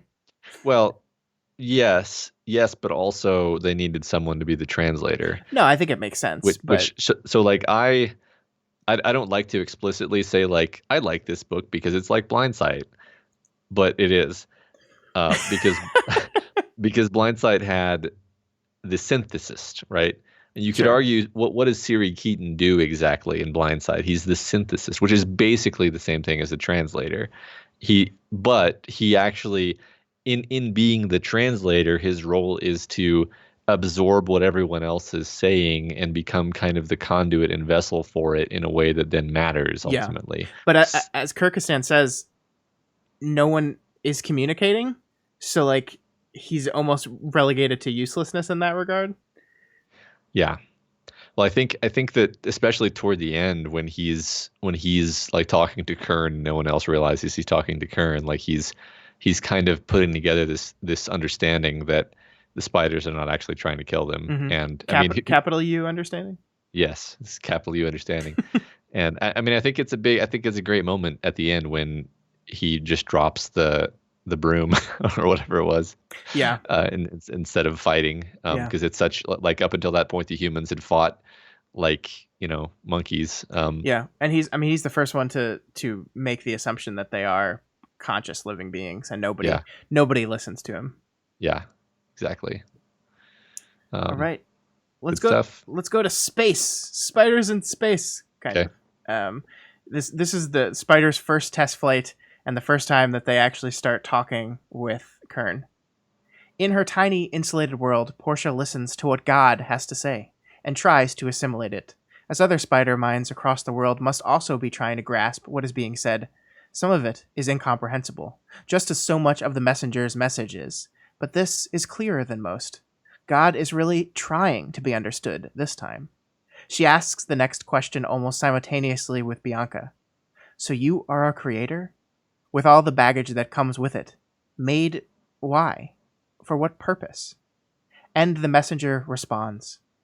You are made of my will, and you are made of the technology of that other world, but all of this has been to speed you on the path you might have taken without me, given time and opportunity. You are mine, but you also belong to the universe, and your purpose is whatever you choose. Your purpose is to survive, and grow, and prosper, and seek to understand, just as my people should have taken these things as their purpose, had they not fallen into foolishness and perished. And Portia, for all that she was never a temple-goer, feels that she, as she ascends into the sparse reaches of the upper air, is fulfilling that very mandate in pushing the frontiers of understanding. Their ascent has been rapid. God has been long-winded. They are slowing now, and the color of the altimeter suggests that even in the tenacious star nest, which is merely a thin shin around a great mass of hydrogen from which dangles a very little weight, is reaching its ceiling, out where the atmosphere is almost nothing. And therefore, there is nothing for the light gas to be lighter than. They are still far, far short of the orbiting messenger, barely a third of the distance to that distant spark. But this is as far as they themselves can go. So, I mean, the reason I pulled this is because the God has been long-winded section, like, honestly, like... It's great. But I think this shows, you were kind of talking about how Kern changes throughout the course of this book at the beginning, and this is the evidence of that, right? Like, Yeah. I don't think opening pages Kern would have said something like, you are mine, but also you belong to everyone, and it's not me that did. I just speeded up a process that might have occurred anyway. Your purpose is to survive, to grow, to prosper. Like, this is not what early book Kern would have said. This is a wiser, more learned God. Yeah, it's sort of like the spiders have actually become her children. Yeah. And I mean, I think it is a beautiful moment when she's had this kind of sterile and frustrating relationship with what she thinks is her monkeys, and she's like, I can't relate to them. I don't know what the hell they're talking about. They use such weird concepts, and Yeah. then she finally sees the picture, the photo, and she's like, oh, they're spiders. Yeah. And then it's hard on her for a minute, but then she accepts it, and then once she accepts it, she's like, okay, like my child isn't exactly what I thought my child would be, but I have to accept them as they are, which is actually a very beautiful sentiment. Yeah. Ev says New Testament Kern, which is just like that's perfect. That's absolutely perfect. Yeah. So I'm going to nitpick the God has been long-winded statement because I'm sorry, what? Because almost everywhere else in the book, Tchaikovsky uses a clever translated idiom instead of yelling, they stamped out, or they express their frustration with a spreading of palps or something. Mm-hmm. They don't breathe. No long-winded. That's not a thing. Yeah, they're not speaking out of mouth. So This is All right. bullshit. This is a mistake. Touche. Okay, cancel the podcast. We're done. We're done Yeah. with this book. Everyone, take your books. We're gonna do a Dead Poet Society. Everyone, stand on your desk. Yep. Take out your book, rip it in half, and throw it away. I'm glad that you agree with me and you're not being sarcastic at all. Yep. Not at all. I would never do that to you, Matt. Anyway. Yeah, I think that's a great moment. Yeah. So many great moments in this book. It really are. Pulling slides for this was very, very, very difficult. I feel like I've not captured even half of the book, but I captured some of my favorite parts. That's what I get to do when I am in charge of slides. I get to pick my favorite parts. I think we've covered all the details that aren't in the slides, like the ants and stuff like that. We've talked about anyway. So yeah, 567 says long-footed. Yeah, that would long-footed or long web-stranded. Yeah, we've got a couple slides left. We're almost there. Next one: the humans and spiders are on a collision course, and Vitas, and Vitas, one of the weirder members of Key Crew, outlines the prisoner's dilemma. There was a tradition the old empire once had, Vitas said slowly. It was a choice they gave to their criminals, their prisoners. It's so hilarious that you would read about the prisoner's dilemma and make that assumption. Sorry, go on. Go on. Right. It is so good. They would take two of them and ask them to spare or to accuse each other, each making the decision quite alone without a chance to confer. All went very well indeed if they both chose to spare one another. But they suffered some degree of punishment if they both accused each other. But, if you were the prisoner who decided to spare his friend only to find you'd been accused in turn. She smiled, and in that smile Holston saw suddenly that she had grown old, but that it showed so little on her face, kept at bay by all the expressions she did not give rein to. So what was the right choice? Karst asked her. How did the prisoners get out of it? The logical choice depended on the stakes, the weighting of punishments for the different outcomes, Vitas explained. I'm afraid the facts and the stakes here are very, very stark and plain. We could approach the planet in the hope that we were, against all past experience, now being welcomed. As Karst says, that will leave us vulnerable. We will put the ship at risk if it turns out that this is really a trick, or even that Mason simply made some error in his translation. Her eyes passed over Holston, daring him to object, but in truth he was by no ways that confident of his own abilities. Or we attack. We use the drones now and prepare to back up that first strike when the Gilgamesh reaches the planet. If we do that, and we are wrong, we are throwing away a priceless chance to reach an accommodation with an old Empire intelligence of some sort. There was genuine regret in her voice. If we go in peace and we are wrong, we are most likely all dead, all of us, all the human race. I don't think we can argue with the weighting that we have been given. For me, there is only one rational choice at this point. Yeah, isn't this... We keep covering books that are just massive indictments of like simplistic utilitarian thinking. Yeah. Which I basically see this as being where it's like, look, it's very simple. It's very simple. There's two choices. There's only two choices because I've chosen to enumerate two choices and not think any further, and therefore there are two choices. If you shrink the infinite amount of choices you can make down to only two, it becomes very obvious which one you should pick. Yeah. And I love like we were joking about they used to take two prisoners and do this thing, but I think like setting it up that way is very smart from a writing perspective, because it allows you to look at this thing the way you should be looking at it, as, hey, this is kind of ridiculous, right? This is kind of ridiculous thinking, because we have this character who is teaching this thought experiment to these people as the reason why we should go in guns blazing, and she doesn't even understand the scope of what it is. She doesn't understand it. She doesn't get it. Like it's I think it kind of goes back to what Holston was talking about, this just building upon this ancient civilization where we're defining things in our lives based off of what we read from eons ago, and we don't really understand it all. Mm-hmm. And so, but we're going to use that as like ammunition in this choice we have to make. And it's a bad choice. Fundamentally, it's just fear of the other dressed up as as like rational. It's only the rational. I mean, I don't know how many times they use the word rational, but she uses the word rational here, which it's like it's not. It's only rational if you refuse to consider other alternatives. Yeah. Is how I would put it. I do find it interesting, and maybe I'm just misremembering, but like Holston doesn't like call her out on this, like verbally. Yeah. Like Holston, I think, says several times throughout this book that he is probably the most learned person about the Empire, right? Mm-hmm. So yeah, does he not? Did he just miss that? Is that something that Vitas knows but he doesn't, or does he just believe that is what the prisoner's dilemma was as well? It's entirely possible that that's what they all think the prisoner's dilemma means. Sure. Which is just great. Oh my god. I realize kind of sitting here that I'm being a bit like preachy, like what they should have done, and it's like when I was reading the book, especially the first time, it certainly didn't occur to me that there were any other options.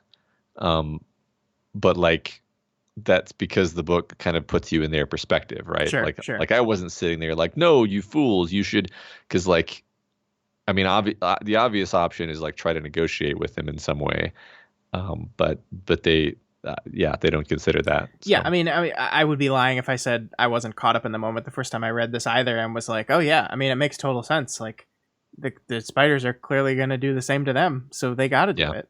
Right. Even though the entire 600 pages of this book are telling you that the spiders are not going to make that choice. Of course they're not. But you don't trust that, and you don't believe that because they're scary spider people. Right. I mean, I sort of love in a horrible way that like their response to all these like hailed messages of like don't attack, we want to talk to you, or whatever it is that the spiders are saying to them, is just like to fire their super laser directly at Kern's satellite and kill their god. It's like they're the first thing they do, basically. Yeah. Yeah. Well, and I love that we then cut to, the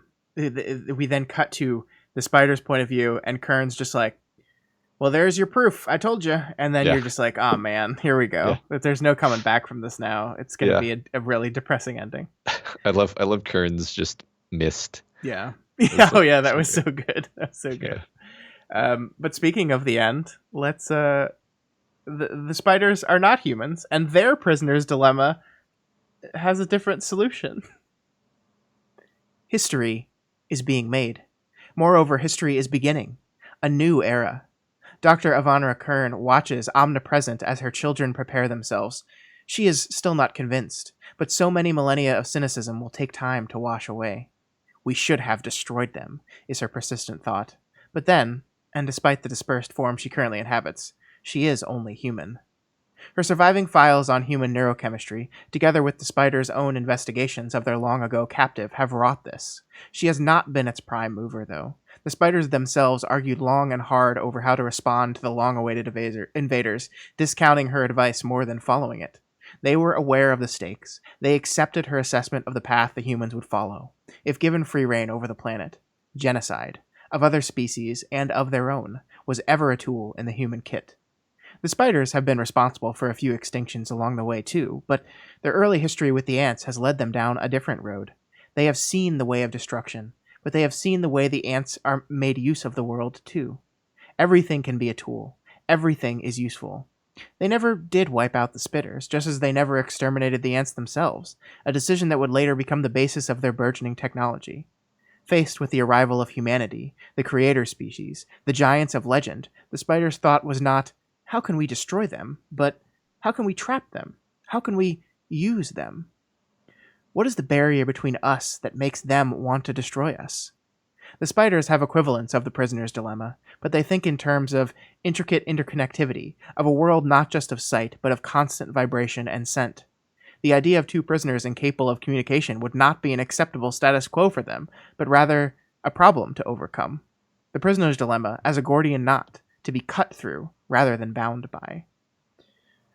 I don't know, I just really love the elegance of that. Like, it's just like, this is the book kind of paying everything it's been doing with the spiders throughout the entire thing. It's like, of course, this is always what they were going to do. And the reveal, I think you and I were talking about this over chat the other day, the reveal that Kern is like, no, you should have totally fucking killed those people. Yeah. It's so great. It's so great. the text is very clever in how it kind of doles this out, where like it refers earlier, like before the attack happens, to like K- Kern had been making her arguments to the spider Mm-hmm. councils, but they had turned down her proposals, and like you for like it does ring a little bit of a false note, but you just assume like, oh, I guess she's been arguing on behalf of humanity. Oh yeah, yeah, Um, and it's like, no, she was arguing, knock him out of the sky, kill him. And the spiders were like, we're gonna do things our own way. And then throughout the rest of it, as they're fighting the humans, that they're talking about like, shooting them with these glass darts, or putting the gas into the vents, and the text is very careful to use words like immobilized and render unconscious instead of kill. sure, sure. But it's done in a way where you don't necessarily notice it the first time you're reading it, of course. Mm-hmm. Yeah, yeah. And it is a little trickery. We talked about this at the beginning, but I do think it works in this instance. I don't feel tricked in this instance. And I don't know if I can pinpoint exactly why that is, but I didn't feel like I was being manipulated into trickery just for like this moment. Yeah. Well, for my part, I feel like it's just because it's not a cheap throwaway piece of fake drama. Like Sure. this is the crux of the thesis of the whole book, and Yeah, it's yeah. like the fact that you didn't see it is just because you're still trapped in the human's point of view, Sure, sure. and realizing that is cathartic and not frustrating. Yeah, I think that's right. Yeah. I don't know. I love. There is still like kind of like an eldritch horror to the idea that like we're at peace with the spiders because they've mind controlled us a little bit. Yeah. I think somebody in the Discord the other day was saying like this is not a happy ending. The humans are now the mind slaves of the spiders, and this is horrible. Um, But they're not entirely. Like it's not like the humans are not ants, right? Like right. they are made to see the spiders and each other as one of us, and it's not like they're going to be like, okay, now pick up that rock for me, please. Right. It's not that level of control. Yeah, I think it's just tweaking human nature enough that they can actually live in harmony with spiders.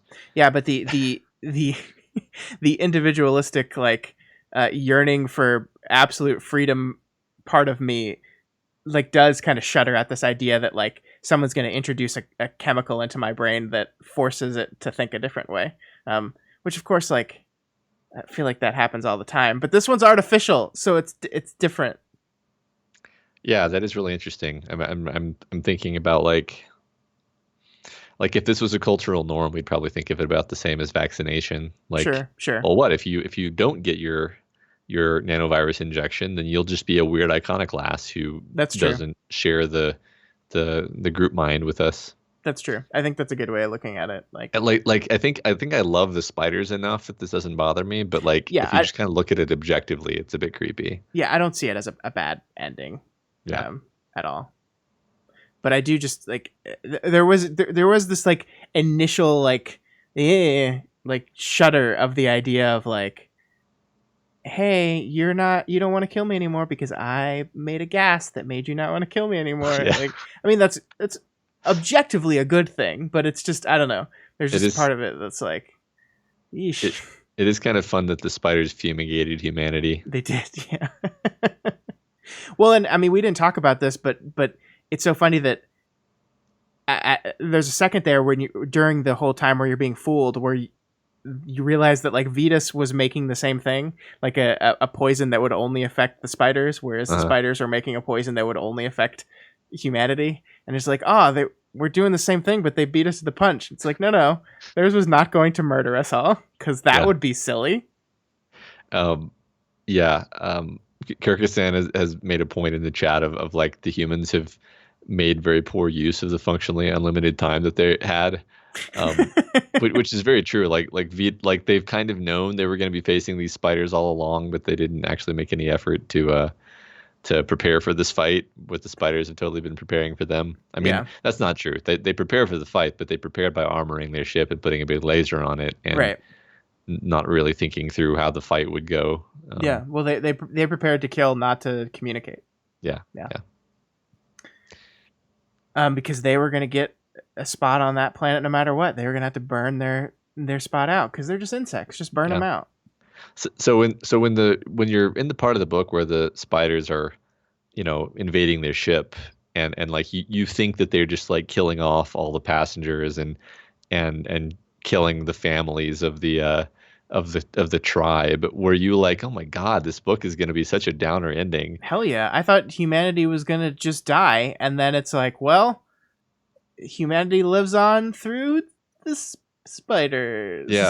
I was like, man, I can't believe it's taking this direction. Like, this is awful, and then Mm-hmm. and then it's so delightful that it doesn't take that I direction. was trying to figure out because I in my head, I was like, Holston cannot die without getting that baby off of there somehow. So, like, in my head, as I was watching this happen, I was like, okay, how is Holston going to get out of this in a spot um, where he was like, he's takes that embryo or that embryo implanted somehow in a machine to, I don't know, like I just like Yeah, I didn't think the book was going to end. I didn't think the book was going to introduce the concept of this is our child, and when the day comes that we please bring this child and show this child the world, I honestly did not think that it was just going to right. kill that child and then that would be it. So I was really trying to bend my head around this mass murder of humanity by monster spiders to how it would get to a point of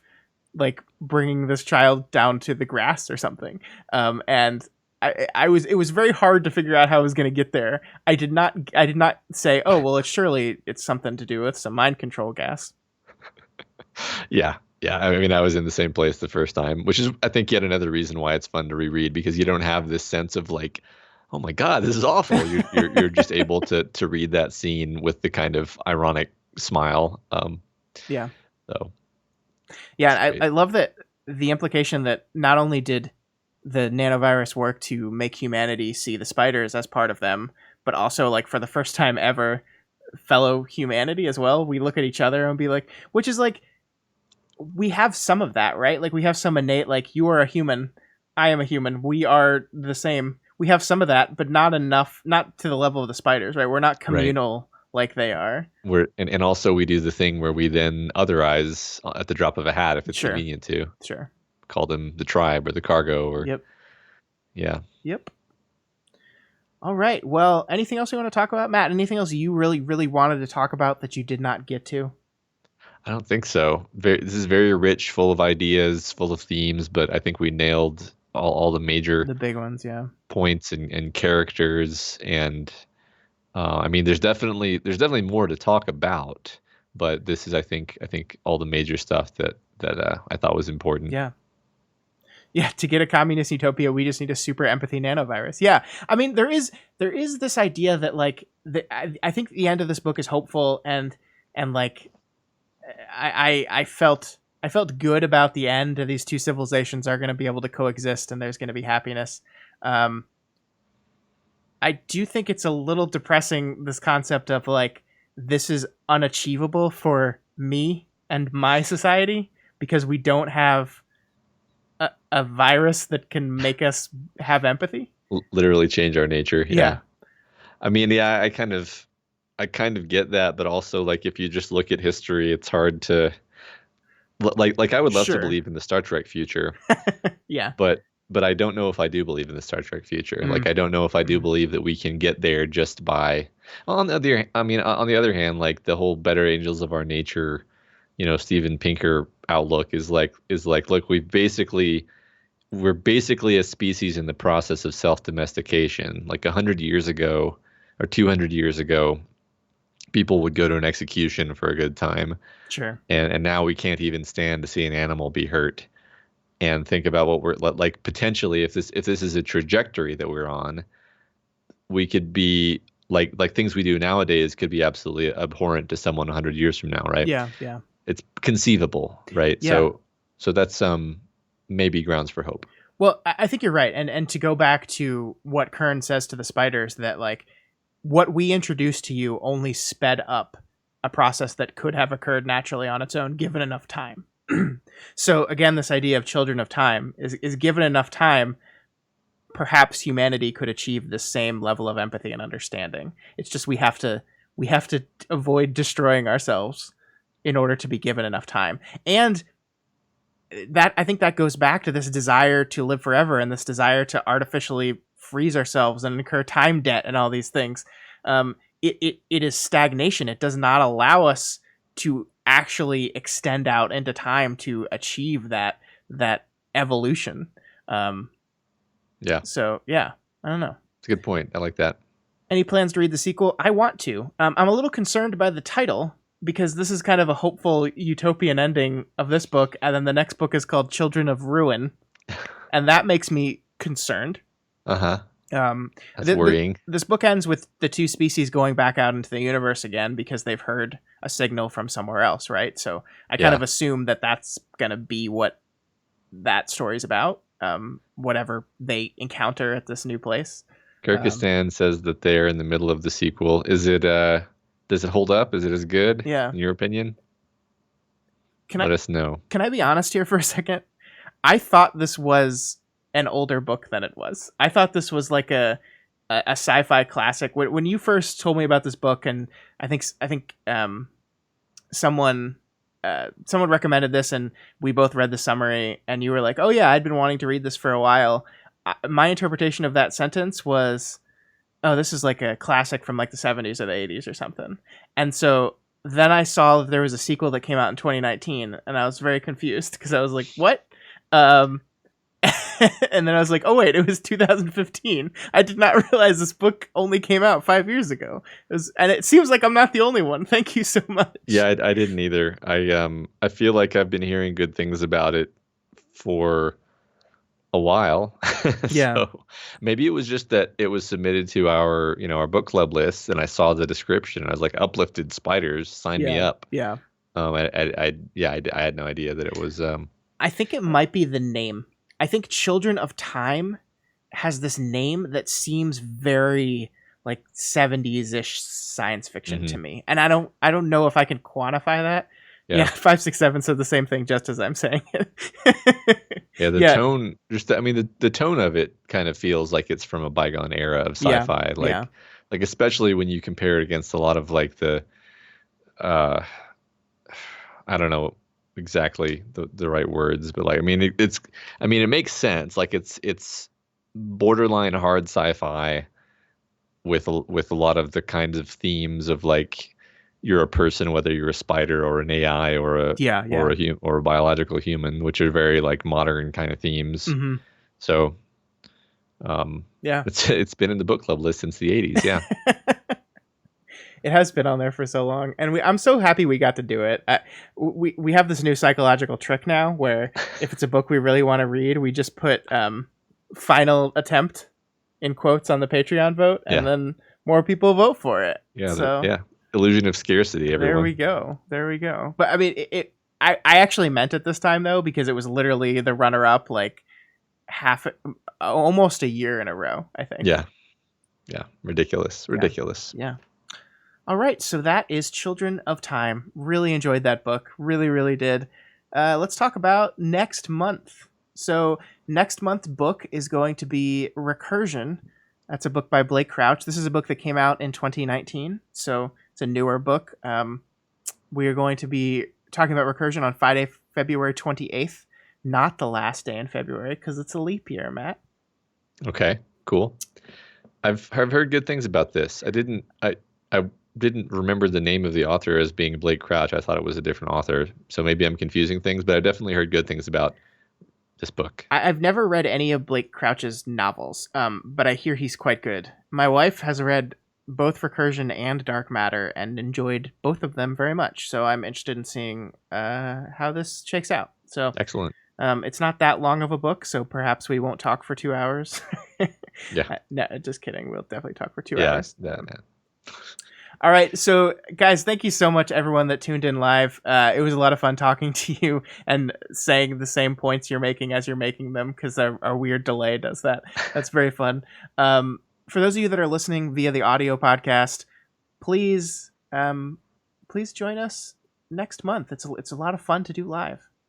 Yeah, and if you like what we do here at Doof Media, we and you want to see more of it, head on over to our Patreon at patreon.com/doofmedia and consider donating a few dollars a month or whatever you can afford and get access to our private Discord server where you can chat about these books with us. Yeah. Anytime really, not just during the book club session. As well as the ability to vote on which books we're going to cover for subsequent book clubs on an ongoing basis, and of course a bunch of other cool benefits if you check out the Patreon website. Yeah, so go check that out. Are you pissed off that we are reading recursion because you hate recursion?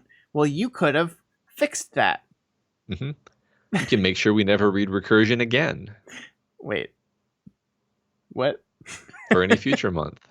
All right, guys, just another reminder, if you have any questions or comments or just want to reach out to us about this month's book, next month's book, any of that stuff, you can find us on Twitter at doofmedia or email us at doofmedia@gmail.com. We will see you all next month. I am so tired. Holy shit, I'm tired. I like the last 15 minutes of that. I was like, I need to go to bed. Just working on reserve fuel. Oh my goodness. 567 thoughts on how Spidey society development compares to Foundation. Can I admit something rather embarrassingly? I don't think I know enough. I don't remember enough about Foundation to comment on that intelligently. I'm trying to remember. Yeah. That was like a year ago. I just don't think that, like, there's nothing akin to, like, the psychohistory plan of how things are going to be plotted out. So I'm not, like other than the idea that we're crawling back through the wreckage of a fallen civilization, I'm not seeing a ton of obvious connections. I mean, I guess there's plenty of connections in what I said. There's a fallen empire. They seem to avoid conflict in certain ways too. I'm remembering. Yeah, they seem to like do judo on civilizations instead of fighting them. They employ the flanking maneuver, as it were. Yeah. Yeah, and I think Kirk stands right. The way it kind of jumps between time periods, like it jumps hundreds of years in the future, and we see the civilization at different points in their development. Yeah, I can see that. That's true. Good point. Craig is Matt. No one. And Matt is Craig.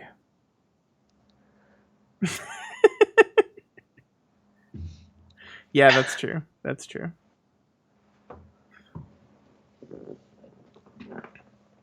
And there's people with the same names. Wait, no, that's this. You know what? 500. No.